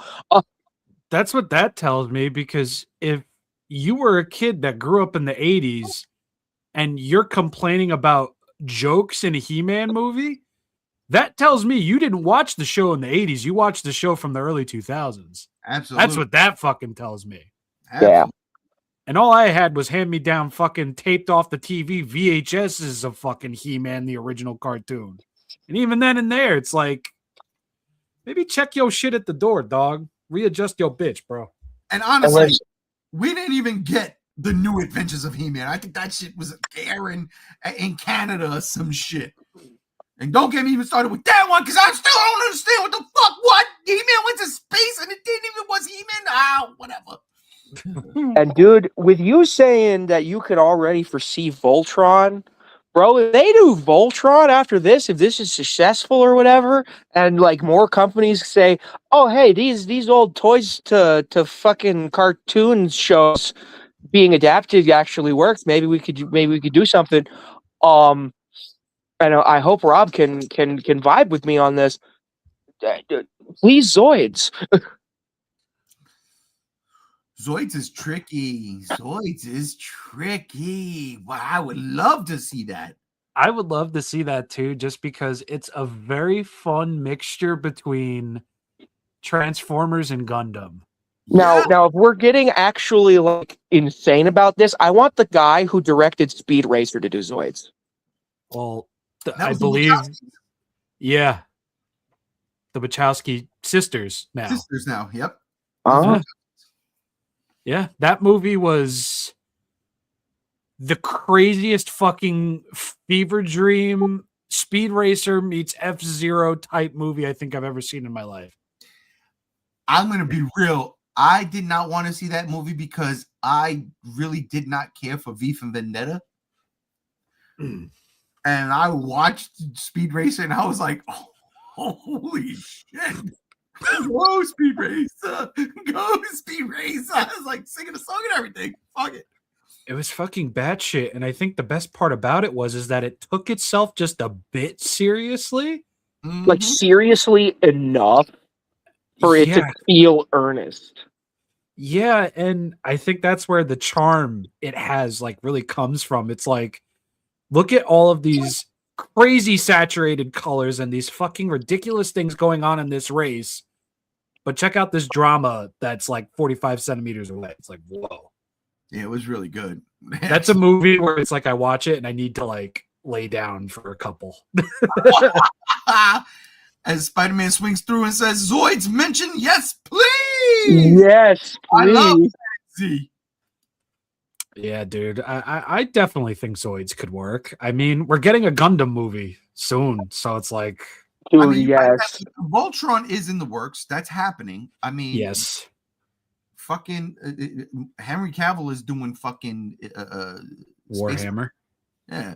So, these are geek shits. Didn't we get a Warhammer movie before? No, Warcraft, World of Warcraft. Yeah, we that was got a fun. Warcraft movie, and technically we got a Warhammer movie before. It was animated and it was weird. It was very, very fucking weird, but I mean, this is just, we are at a fucking time right now that is peak for the Gen X babies and the early millennials. It's peak. It's absolutely, because this is everything we were told could never happen. And again, I saw in theaters the original Masters of the Universe. I didn't know what I was going in to see because I never, again, it doesn't register in your little child brain, Masters of the Universe. It registers as He-Man. And that's not how they marketed it. That's not how they're marketing this, which is Now, great. I will say that a lot of the dissent comes from like the most extreme cases of those kinds of people, because my dear partner Cruz's father is a huge fan of Masters of the Universe, and I talked to him about this trailer. I sent him the trailer, and he said he already watched it because I sent it to him today, and it premiered yesterday. Right. And he said he already watched it, and he can't wait. And Good. he is of that persuasion Okay. in the mindset. This is where the geek culture transcends everything else. Mm-hmm. This is why I like doing this on Fridays. You know, this is why I like talking about shit like this. The fact of the matter is that you can have everybody come together at one point in time for something that at one point in time meant something to them, and push everything else to the fucking side. So that's actually a fucking dope story, Gams. I appreciate that. Heck yeah. But at the same time, I have been seeing a lot of people on every side of the cultural spectrum pretty much say that they're thinking that this movie might not do well because Masters of the Universe isn't really that relevant of a property. Transformers was not relevant in 2007. That's Thank very you. true. That's where I was going. Exactly that. Transformers was actually deader than it had ever been at that point because the Unicron trilogy was ending. And even at that point, people were like, this isn't good. So it's like relevancy, cool movie. Relevancy, cool. You know, it's that weird balance, that back and forth. It feels almost, I can't say Star Wars, but I'll use Star Wars as a reference. You go X amount of years, decades, for instance, and then boom, another one comes up. Masters of the Universe, the Dolph Lundgren thing, that's one thing. Certain people will remember that, right? It's very niche. But He-Man, that's different. And outside of just the cartoon show, you've got comic books. The toys still come out. Like frequently. Yeah, Mattel still knocks it out the park with their figures. The way I look at that is, Rob nailed it on the head. Transformers. Mm-hmm. It's the generation that this was originally formed. We're still here. You hear me? We're still here. It's getting to me now. We are still here. And then here's the kicker. People like my parents who would not shy away from letting us see anything and everything unless it was like, extreme. You know what I'm saying? Like I remember watching Eddie Murphy's Raw, but I couldn't watch it. They put us to bed, but we had these like bamboo doors that you can fucking flip up the flap. And you hear everything. So we would watch it, and I would try to cover my laugh because I didn't even know half the shit Eddie Murphy was talking about, but it was funny. The delivery was, hey, we get in trouble. What the fuck? I told you it's called command, motherfuckers. It's all right. But they never shied away from taking us to see R-rated movies. This is why Die Hard is, the greatest Christmas movie of all time. Aliens, Terminators, like they just took us. My cousin, they just took us. They didn't take us to see. Well, they didn't take me to see Godzilla 1985, but I'm not going to go into that right now. I hope mom and dad in Puerto Rico right now are having a good time at At my cousin's wedding. I hope you're having a good time. Just remember, I'm thinking about you right now. I just I wanted to add to the whole relevancy thing because Masters of the Universe as a movie is known in today's culture as just having a really bad Skeletor. And the fact that Skeletor is extremely present in the first trailer will make this a relevant topic. Like, And the hands fact down. that they call this a teaser trailer too. Yeah, 2 minutes and 24 seconds. Yeah. But dude, like I'm telling you, Skeletor looking like Skeletor will sell this movie. It will. Because in my like frame where, you know, my friends who know who He-Man is, it's like, whoa, they're making a He-Man movie and Skeletor doesn't look like total ass? We out. That's like kind of the conversation I've been seeing outside of, you know, the people who have no joy left in their lives and they need to shit all over everything. Yeah. You know, as a kid, Frank Langella's Skeletor worked because it was practical. Like Game Gear said at the beginning, like, where's the practical effects, you know, nominations? It was a mask, and we had to deal with what we had to deal with. And I wasn't mad at it. I get the mashed potato thing because, good God, as soon as you said it, I was like, oh God, yes, that's it. Yeah, that was a funny day. But, and I will say this, if y'all didn't know, Masters of the Universe 1987 has, I think, my first end credit sequence ever. Oh yeah, that was a thing. That was a thing. Skeletor pops out of the water at the end. I'll be back. Yes! Yes! Fantastic. And he didn't lie. Here he is. And he's back. The mashed potatoes have withered from his face, and he's looking better than ever. What if this movie is actually a sequel to the original and is time travel involved? No. Yes. Oh my God. It's not Jared Leto's just doing the body work, bro. But Frank Langella's doing the voice. I'd be fine if Frank came back and did the voice because his voice wasn't bad. No. He had that evil villain boom to him. He Absolutely. did, especially when he became God Skeletor. I tell people this all the time. I'm like, bro, like that scene was dope. No, you know what? I think Arrow has it. And if Arrow has it, I must buy it. I need that. Let me check. I swear to God, I thought it was Arrow. I think it was Arrow. Got it. Oh, watch it not be Arrow. It's Kraken Unlimited. Oh, it's Kraken. Shit. I don't think Kraken even exists anymore. Well, so anybody who has that Return of Godzilla DVD and Blu-ray, don't use it. What do you mean? Don't. I mean, I guess I could watch it on HBO Max. Never mind. Yeah, no, but I do use it too. I mean, God. I am not seeing That's Arrow my Video personal Masters of watching the copy. Universe pop up. Shit. It's looking like Maybe like Mills Creek or no, it's not Mill Creek. what's the other one? The one that made the doll. What the fuck? It might be Shout Factory or Scream Factory. Scream. It might be Scream. Shout Factory. Both of them sound right. Can I just get a Masters of the Universe movie in my collection? I don't know why I don't have it yet. I should have been had that shit.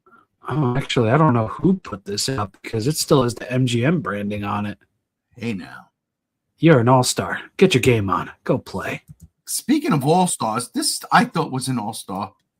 Motherfucking Beastman looking like motherfucking Beastman. Yeah.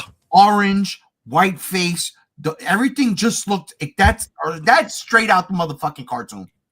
Yeah, that's a very good adaptation of Old Beastie. And that drives me nuts. He's on a police car. I think that might be a fucking They Get Transformers. I'm just saying. Or just a police overall, but who knows? Oh no. Who knows? But this is dope. And here's the thing, and I think people might get mad at this. The fact that this is on Earth proper, not Eternia. Yeah. I'm not I'm not ecstatic over it just because, like, if you've watched even 5 episodes of He-Man and the Masters of the Universe, you know that Eternia is pretty varied. It's kind of fun. And you know that there's worlds and areas around and within it that are very fucking cool. But it's like at the same time, they Supermaned Adam to fucking Earth. So it's like, all right. My home away from home. I gotta protect it. Blah, blah, blah. I mean, you know, his mom is from Earth, Yeah. so it tracks. If we see Skeletor walk into a fucking Krispy Kremes, we know exactly where this is going. I'll have 2 jelly donuts, please. Still managed to weave in Power Rangers reference in there, even though we're not going to talk about it. That's okay. But there it is. There it was. There it is. There it is. No, yeah, Beastman looks fucking fantastic. Again, the small shots that it's hard to get. There's Ram Men in there. I mean, it's not Ram Man, but it's Ram Men. They look like they're in that fucking suit. They got that flat head armor. I was like, oh my god, okay, a lot of cool visuals. I would love to see. Yeah. So, how do y'all think the toy line's gonna be like? Fantastic. Are you kidding me? I mean, I'm gonna be real. If the toy line don't cook, we might have a problem.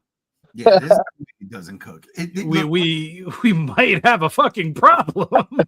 There is no way. I mean, what the way I look at this, just the way I look at it, is what Mattel did with the He-Man line from oh man, I gotta go back to the Brooklyn days, and I've been out here for fucking almost 16 years now. I bought my daughter a She-Ra when she was very young, and I said, this is going to be you. Like, you are the princess of power. And it was one of those new line ones, you know, interchangeable heads and the accessories, and it wasn't a squat figure like the 80s figures were. You know, Mattel went, look at all those He-Man figures with those, that shits were weird. Now they're standing tall. Everything is like, oh shit, nice proportion. I like it. I cannot see that fucking up. I just can't. There's no way.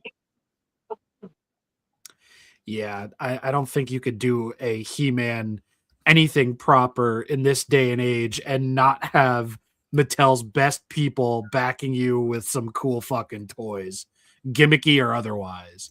I actually really hope Uncle Todd tosses his hat into the ring for that because, oh God, I need more Skeletor. I need more Skeletor in my life. I only got 2. I need more. Valid. Dude, like it has to happen. It's like a Transformers movie coming out and they don't release any toys for it. It's like, you can't do that. That's against the law. Abso-fucking-lutely. But like, with how everybody's worried how Mattel's gonna handle DC once they take over, like, how is Masters of the Universe any different quality-wise? Oh, I can tell you this right now. Mattel does 2 things. Well, they actually do 12 things with He-Man, but they do 2 things that are very fucking cool. They do new versions of the original retro figures with like the gimmick spring-loaded stuff and everything. And how they all squat, yes. Yes. And then they do those retro figures with new age articulation. I have 2 Skeletors. I have a retro Skeletor and I have a new age Skeletor. And that new age Skeletor has a fucking ankle pivot for one goddamn thing. Oh, which is fucking crazy. Like, dude, Mattel, when they can cook, they really can cook. Their new Street Sharks were great. But that's fair. And their Jurassic World figures are usually pretty good outside of the feet problems that they all have. Yeah.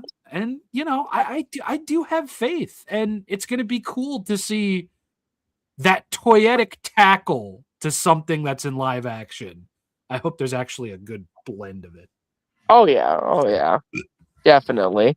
But, like thinking about previous live action adaptations of a property that's like this, like looking at, say, the first or really any of the live action Turtles being done by Playmates, Okay. and their sculpts, trying to translate a realistic CGI design into a toy. Okay. Do you think Mattel got this? Have you seen their premier He-Man line? No. You should check out Mattel's premium premier something premium He-Man line where they look like fucking $60 figures. Like, I do see He-Man toys whenever I get a chance to sneak away to the toy aisle. A lot of the times when I go shopping with Cruz, I am not allowed to do that.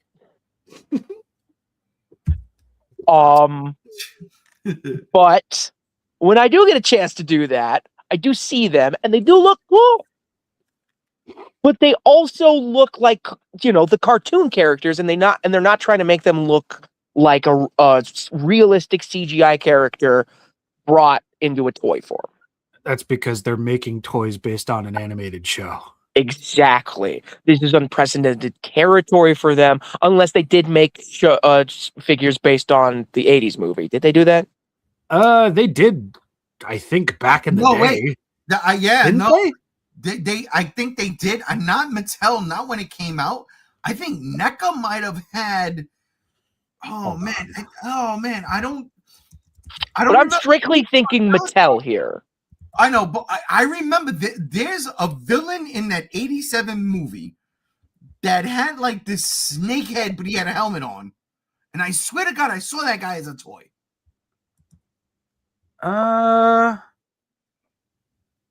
Okay, so I'm not seeing Mattel's like live action He-Man stuff, but they do have a 30-point articulation like line for that of Masters of the Universe, and the figures look awesome. I'm just to toss that in there. Shit, 30 points. Yeah, and there's like 12 different fucking He-Man. So, I mean, we're gonna have to wait and see. I mean, look at these 30 points figures, and I feel like they can translate a live action iteration into that pretty easily. Well, speaking of He-Man, let's talk about the titular. Did I say that right? Character of the franchise. Yeah. First off, look at that Skeletor hand. Come on. Oh, it's so good. Yeah. Jesus Christ, that shit's like wiki hands, bro. Come on, get it together. Yeah. I don't know if he's buff enough. Hang on. Gams. We'll get to that. This shot right here of the man playing He-Man, I forget his name right now, just because, I'll Google it. Alcohol has been running through my brain for the past 2 hours and 22 minutes. His name is Nicholas Galitzine. Yes. My man, right? Never heard of him. Adam Glenn. Prince Adam, yes. Prince Adam. This shot right here, he looks straight out of cartoon. Not the 80s one, but definitely the 2000s one. I agree. And he was not that buff in the 2000s one, if I recall correctly. What was that? He was buff. He just didn't look like a muscle with a head. Yeah. I mean, like the chest plate, kind of. It actually covers his chest. Yeah. He covers his nipples. So I guess that's where I'm going with this. Okay. He's slim. He kind of just looks skinny for He-Man. That's the one complaint from my generation that is everybody's loving the trailer. Everybody I sent it to, all my people's back again, the generation. Oh man, this shit is awesome. Why he's so skinny? And I'm like, you know what? That is kind of true. Why I see it. I do. Like he's toned, he's definitely toned. You got those muscles sculpted in there real nice. They're just not big enough. You just don't look like a Sylvester Stallone in the motherfucking 80s right now, or a Schwarzenegger, or even the fucking Rock. If the Rock had to do something, and that's the thing, the Rock in the live action Moana is wearing a bodysuit. Hello. So that's what I told them. I said, you know what? I think this is just for the trailer, just for shits and giggles. They're quick cuts. This might be fixed in post. Or, and hear me out, or this look right here is during this fight here. He ain't He-Man yet. He got the sword of power. He says, by the power of Grayskull. Right? He does all that. But he's not there yet. Maybe, and I'm speculating here, maybe his years on Earth has locked something away where he can't become the He-Man we want to see, the giant not savage, because he's never savage, but the giant barbarian looking He-Man, the muscle swole He-Man. I'm just speculating here because I do not think this is the ending of the movie at all. I think this is where He-Man actually he gets his ass whipped. He thinks he could come back. Oh, listen, I'm on Earth, like I'm savvy. I mean, you see in the trailer, like the woman is the lady's telling him, like, yeah, dude, this is not a good look for HR. Maybe he's cocky like that. So maybe when he's in Eternia and he's at Grayskull and he uses the sword, he becomes He-Man, but he's not He-Man yet. I'm just saying, I'm speculating, I'm spitballing, because in all honesty, yeah, this doesn't look like the muscle-packed He-Man. And again, this whole sequence in the trailer where he's swinging the sword and he's knocking off Skeletor's goons, right? I think that gives him that bravado to pop up in this sequence that's shown right here when he fights Skeletor. The Skeletor is looking at him or some shit like that. And then he's getting his ass whipped. But at the same time, Skeletor's not as buff as he was in the 80s either. Well, that's because they're being realistic. Skeletor looks more buff than this Skeletor right here. I think would do damage on this guy right here. Oh, he's gonna do damage on fucking anybody. Oh yeah. I just I wanted to add a little bit of something for anybody who forgot. This movie has been in production since 2007. Wow. And originally, the homeboy John Woo was supposed to direct this. Like motherfucking the Conjuring John Woo? Or fucking That's James Wan. Oh, that's James Wan. Wow, racism. God damn. On the G show. The meth will come out tomorrow. So this has been in, like, if you've ever heard of a Masters of the Universe film throughout your life, Gam, it's been this one. Like, it's been this one, huh? Yeah, it's like all those updates. It's we got this new development. Oh, we got this new director. This new director, this new writer, this new studio, this new production. It's been this one. It's been this one. So it's been about as long as development hell as almost the fucking Meg was. Yeah, pretty much. That's a good point. But you know what they say about production hell? With hell comes money. How much of a budget do you think this movie has, gents? Just lay a random number on me. 300 mil. No. I'm not even gonna. I have zero clue. It's between 170 to 200. Okay, yeah. I could see that, and you can see that in the trailer. Oh, absolutely. The production, the CG, everything. You can see it getting rid of Jared Leto. Yeah. Where is Jared Leto? He's not there. That's Skeletor. That's Skeletor. Yeah, that's Skeletor. Until he opens his mouth, then we'll know. Well, listen, if Skeletor starts singing The Kill by 30 Seconds to Mars, or at least it's that fucking obvious, I won't hear Jared Leto. Yo, I'll see Skeletor too loud. what if they meme it? What if they meme it in the movie? No, honestly, there's no way. Travis Knight ain't gonna do that. No, Well, I think. Oh, continue. Think about this though. Think about this real quick. Kubo and the Two Strings, right? Mm-hmm. It's about music, right? Like it's in the title. The way Bumblebee would talk to you is through music. You hire Jared Leto because you know he's in a band, does music. I'm just saying. So a week in the morning and a step outside tonight. I do not need to hear Jared Leto covering that song. No, I am so down for it. He's gonna be like, yeah. Oh my god. And I said, Yes, Oh God! yes, Gibbs, yes. That's it right there. 30 Seconds to Mars would go gold for the first time since 2013. Oh my god, it'd be so good. And I said, yeah. I mean, yo, okay, I'm gonna be real. I hate that dude. I hate him as a person, and I hate him as a musician, and I hate him as an actor. But if he can pull it off, I will give him props. I will give him props. That's all there is.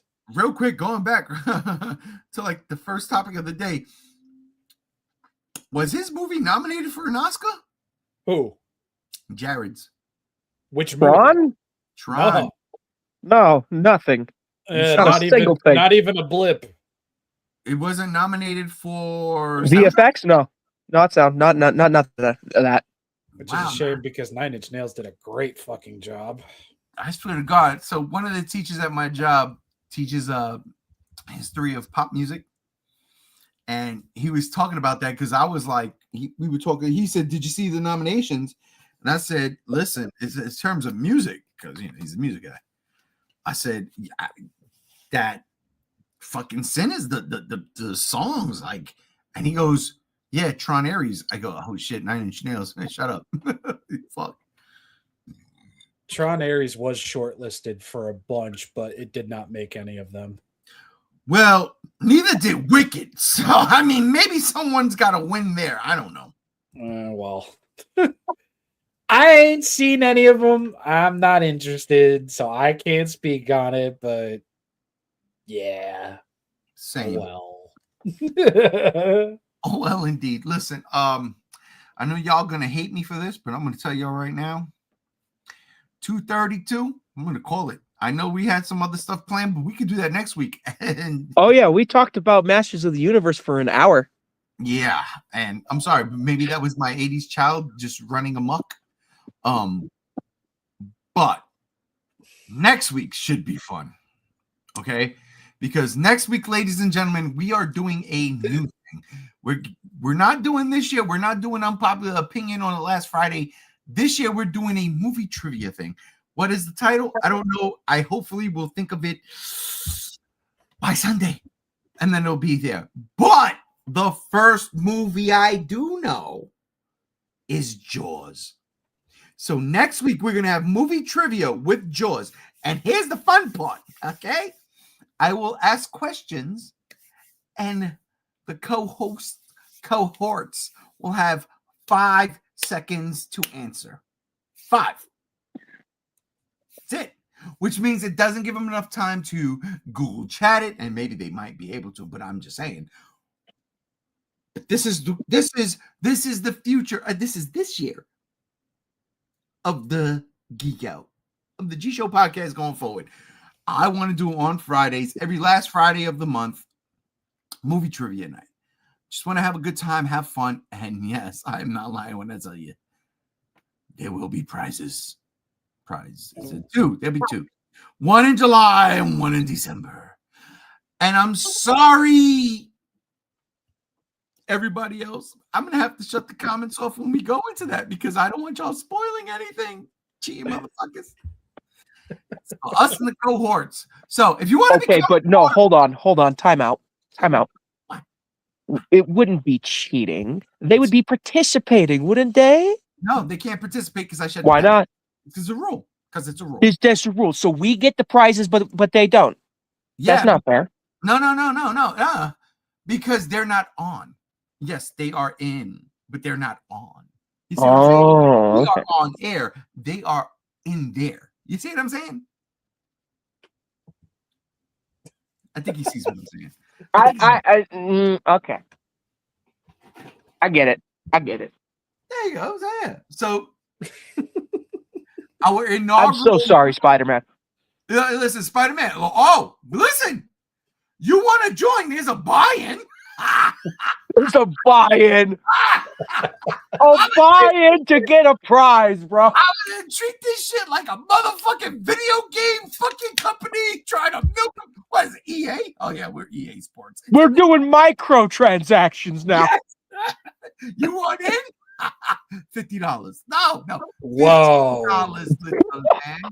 Put that shit in my hand. What was that from? Jay and Silent Bob. Right back. Who created Jay and Silent Bob? Kevin Smith. What was Kevin Smith's last project on Netflix? He-Man.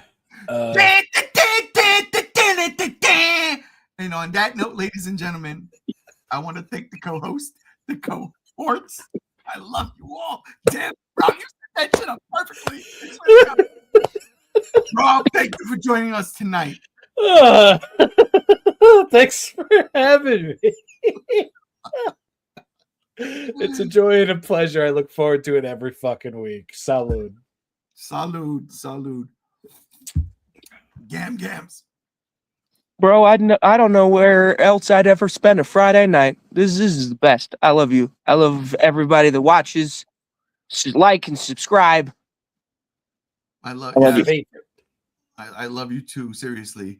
And on that note, ladies and gentlemen, we are out of here. But before we do, Gam, we're in on 3, okay? So please do me the pleasure of counting us down. Absolutely. All right, Skeletors, we are going to go in 3, 2, 1. Yeah!